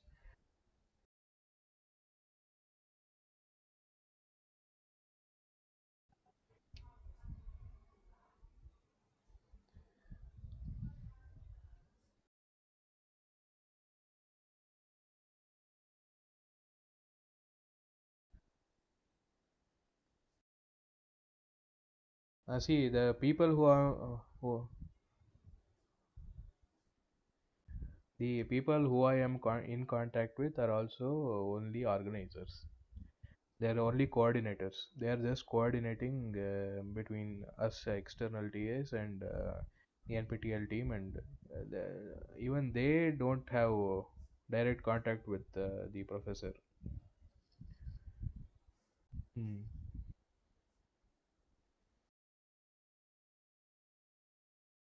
Okay, I'll write a mail today and I'll see how they respond.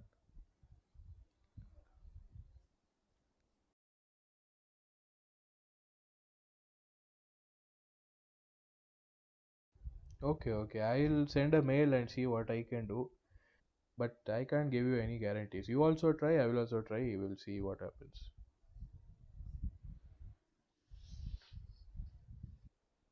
Yeah, fine.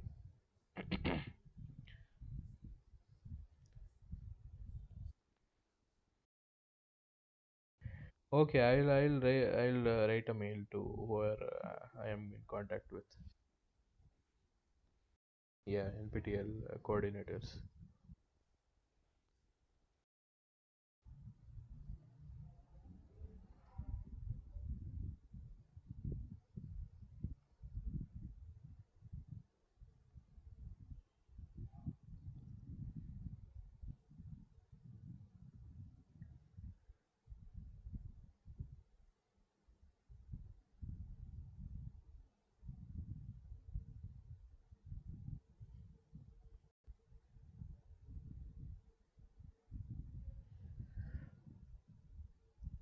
They have given a truth table in question number 13 with three literals or variables, whatever you want to call them, A, B, C, and the function is 0 in two places and 1 in rest of the possible combinations.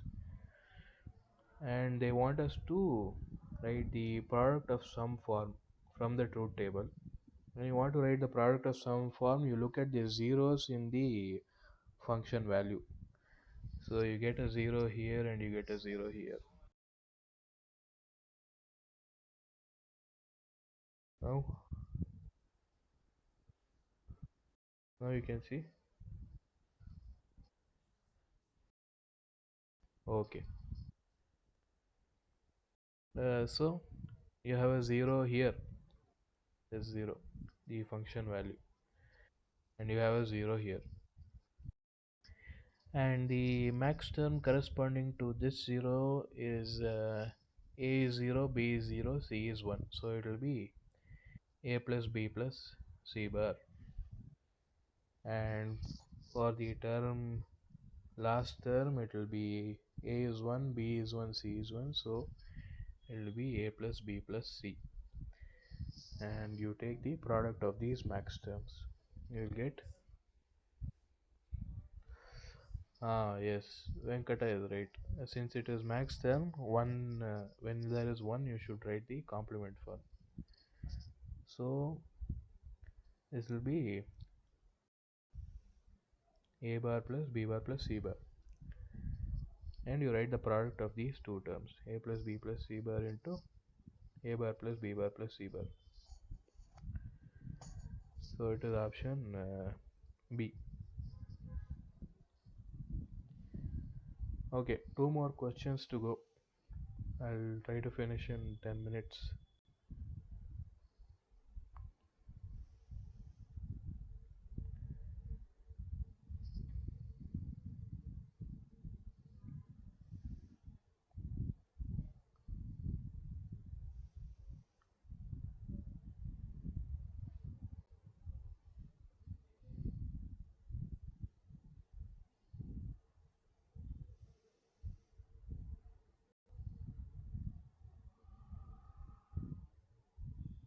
Is the question visible?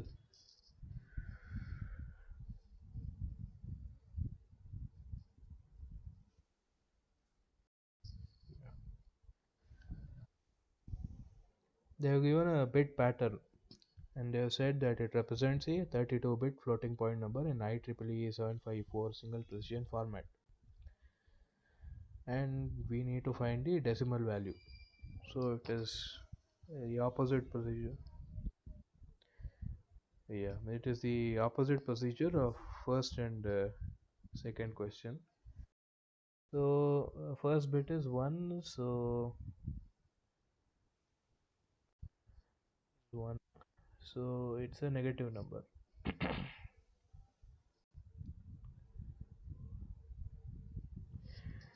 And then the exponent, biased exponent is 1000011. What will that be? This is in binary. It will be 131 in decimal. Correct. And you have to remove the bias, which is 127. So you get 4 as your exponent. This is the exponent. And your mantissa is 10100, but in IEEE it is implied that you have a 1 to the left of the decimal point, so it's 1.101, rest is zeros. After the decimal point, we don't care about the zeros. So it's 1.101, that's just the base number. It's negative, so if we combine all the information, it's minus 1.101 into 2 power 4, which is minus 11010, and you can convert it to decimal easily. This place is ones place, this is the twos place, this is the fours place, eights place, 16's place. So it's minus 16 plus 8 plus 2. This minus 26. So option C is correct. Okay, last question.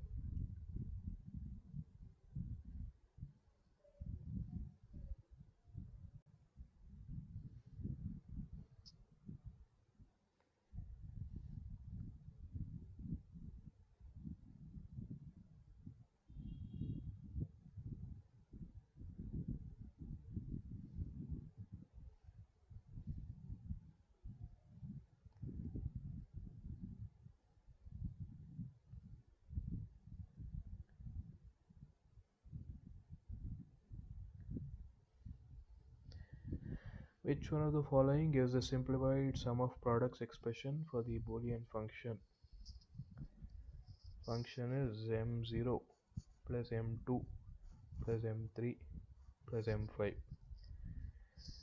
where these are the min terms corresponding to inputs A, B, C. We'll see. A is the MSB and C is the LSB. So this will be A bar B bar C bar plus A bar B C bar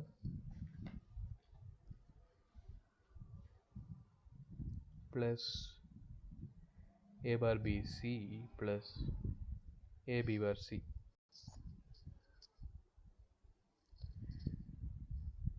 Well, you have to simplify this because it doesn't match any of the options. You could write this as A bar C bar into B bar plus B plus A bar B C plus A B bar C, and this would come down to A bar C bar plus A bar B C plus A B bar C. But even this doesn't match any of the options because you have A bar C bar in option B, C and D. You also have A B bar C in option B, C and D.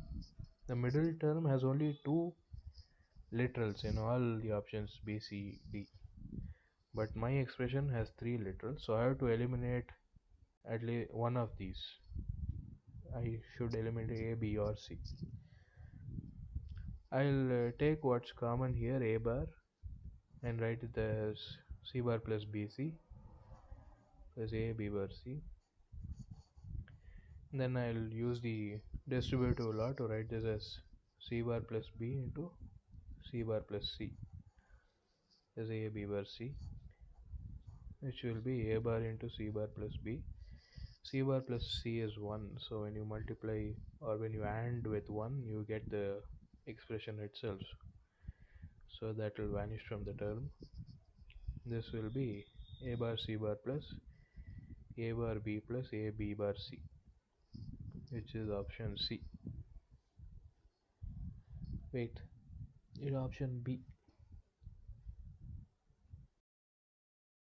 Yeah, it's option B. If someone knows a simpler way to do this, you can follow that. There will be many ways to simplify.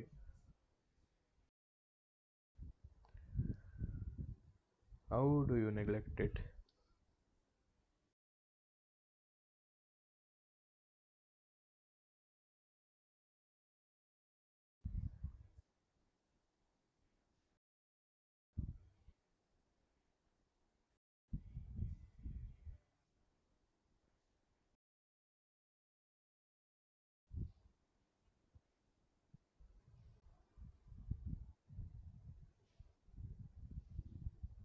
Oh, A bar. The option is A bar B, which is not a min term.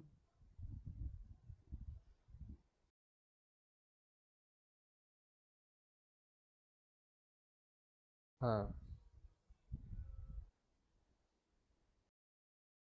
Oh, I see. Are you sure that will work in other places also?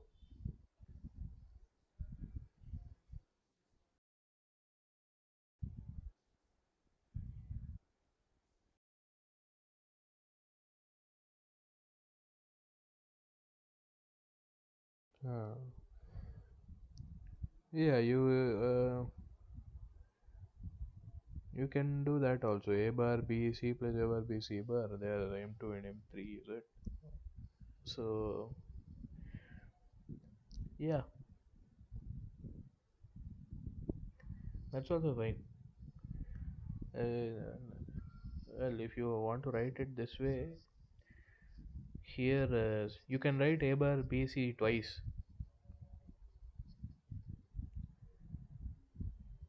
right? You have A bar C bar plus A bar B C plus uh,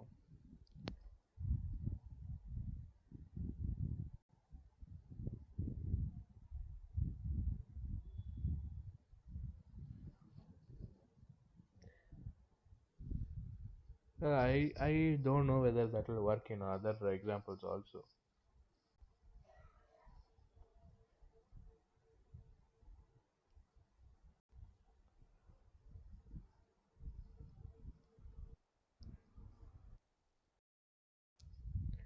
No, if it works, then it's a much simpler way. It's pretty good, but I don't know whether it is work everywhere. But yeah, if it holds everywhere, then yeah, you can find different methods to figure these things out. Many times the way you combine terms also matters. That's a quicker way to do. Who was it who suggested that? What's your name? He shared a quicker method. You can see that A bar B C, uh, A bar B in option B can be written as A bar B C plus A bar B C bar, and that is midterm 2 and 3. So, but the other options won't have that. They will give other midterms which are not there in the function. So it should be option B. Okay, that's also fine. And if you can't think of that, then you can solve it uh, mechanically in this way that I've shown. Okay, that's it for today's session. Tomorrow I will have a session from 5 p.m. to 7 p.m. I think. The details should have been shared with you. Same meeting link. Tomorrow I will be going over questions from week 1. So I'll try to bring questions from other places also, different year assignments. If you are interested, you can attend. Last week I couldn't take that class because I was not inside the country.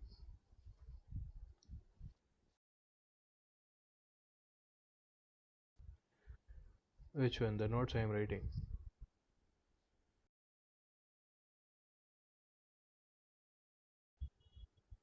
in this session. Huh? Yeah, yeah. I'll put it on a Google Drive. I have created a folder. I'll put it on a drive and I'll share the link.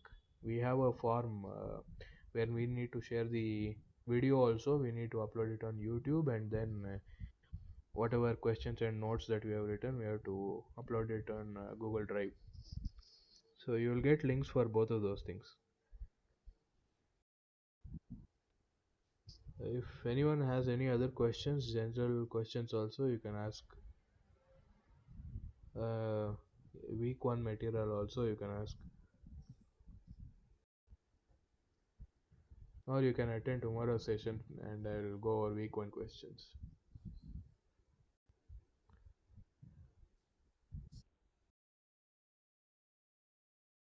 Ah,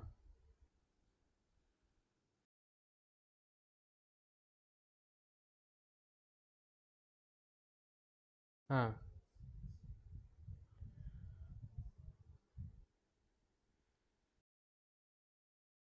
which one? Ah,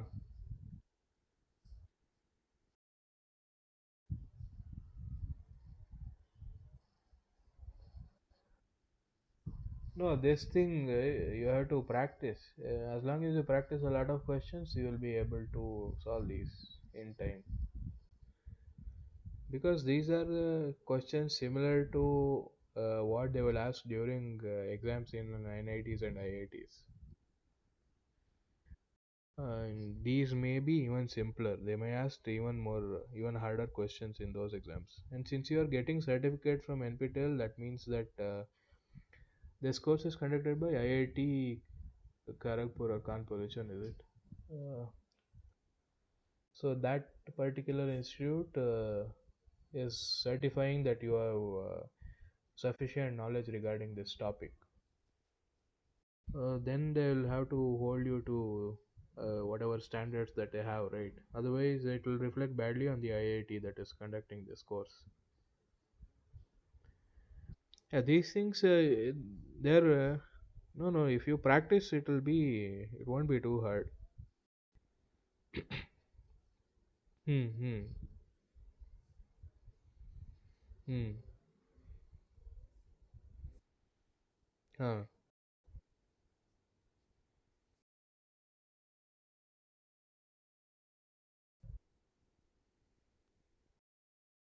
That is a BTech course.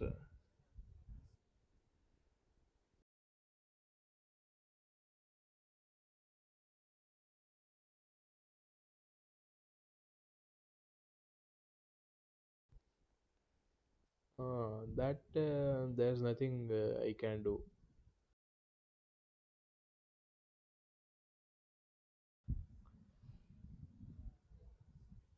Huh.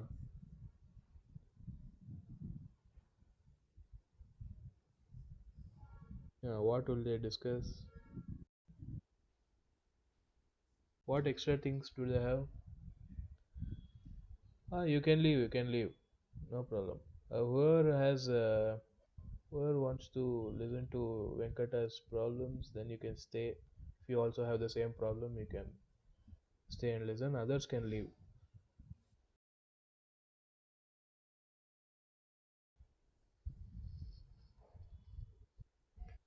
See that you have to ask the JNTU board and NPTL people. I don't think even the course instructor can do anything about this because this syllabus and all is decided by the IIT and MHRD together. So even this particular course instructor won't usually be able to change it however he wants. Yeah, yeah. Or you should ask MHRD or whoever is behind NPTL. You should directly. Yeah. But this is what we were taught in our BTech in NIT Surathkal. So where is the syllabus?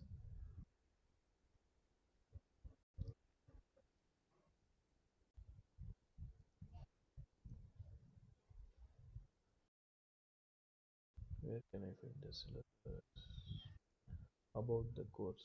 Right. Number system, Boolean algebra, K-map, logic gates, circuits, multiplexer, decoders, sequential circuits, a microprocessor 8085. This was the same thing that I studied in my BTech. So, huh, that what is it? What extra things are there? What is the difference? Huh.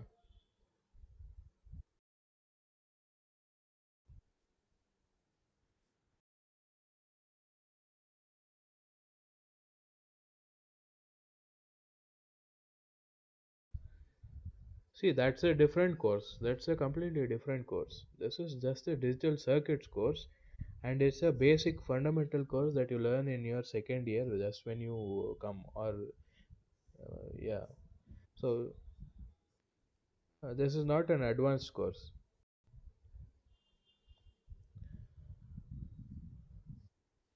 For that, they will have to take a course on VLSI or whatever it is.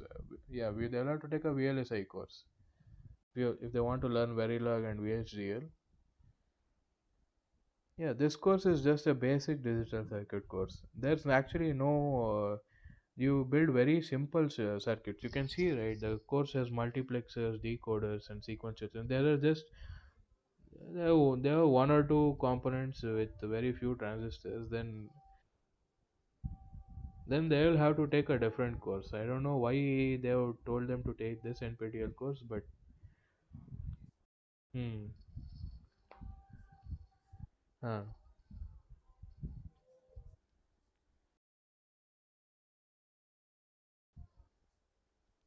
huh, huh, huh. Even that won't have Verilog and VSDL.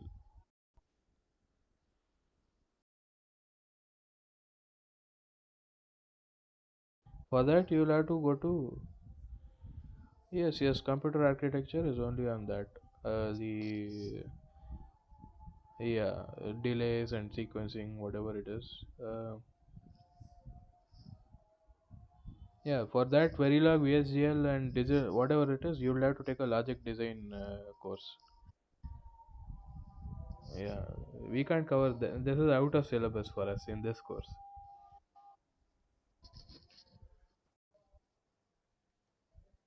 Okay, thank you to everybody. If you are interested, you can join tomorrow's session also. That will be on week 1. Okay, thank you for attending. Bye.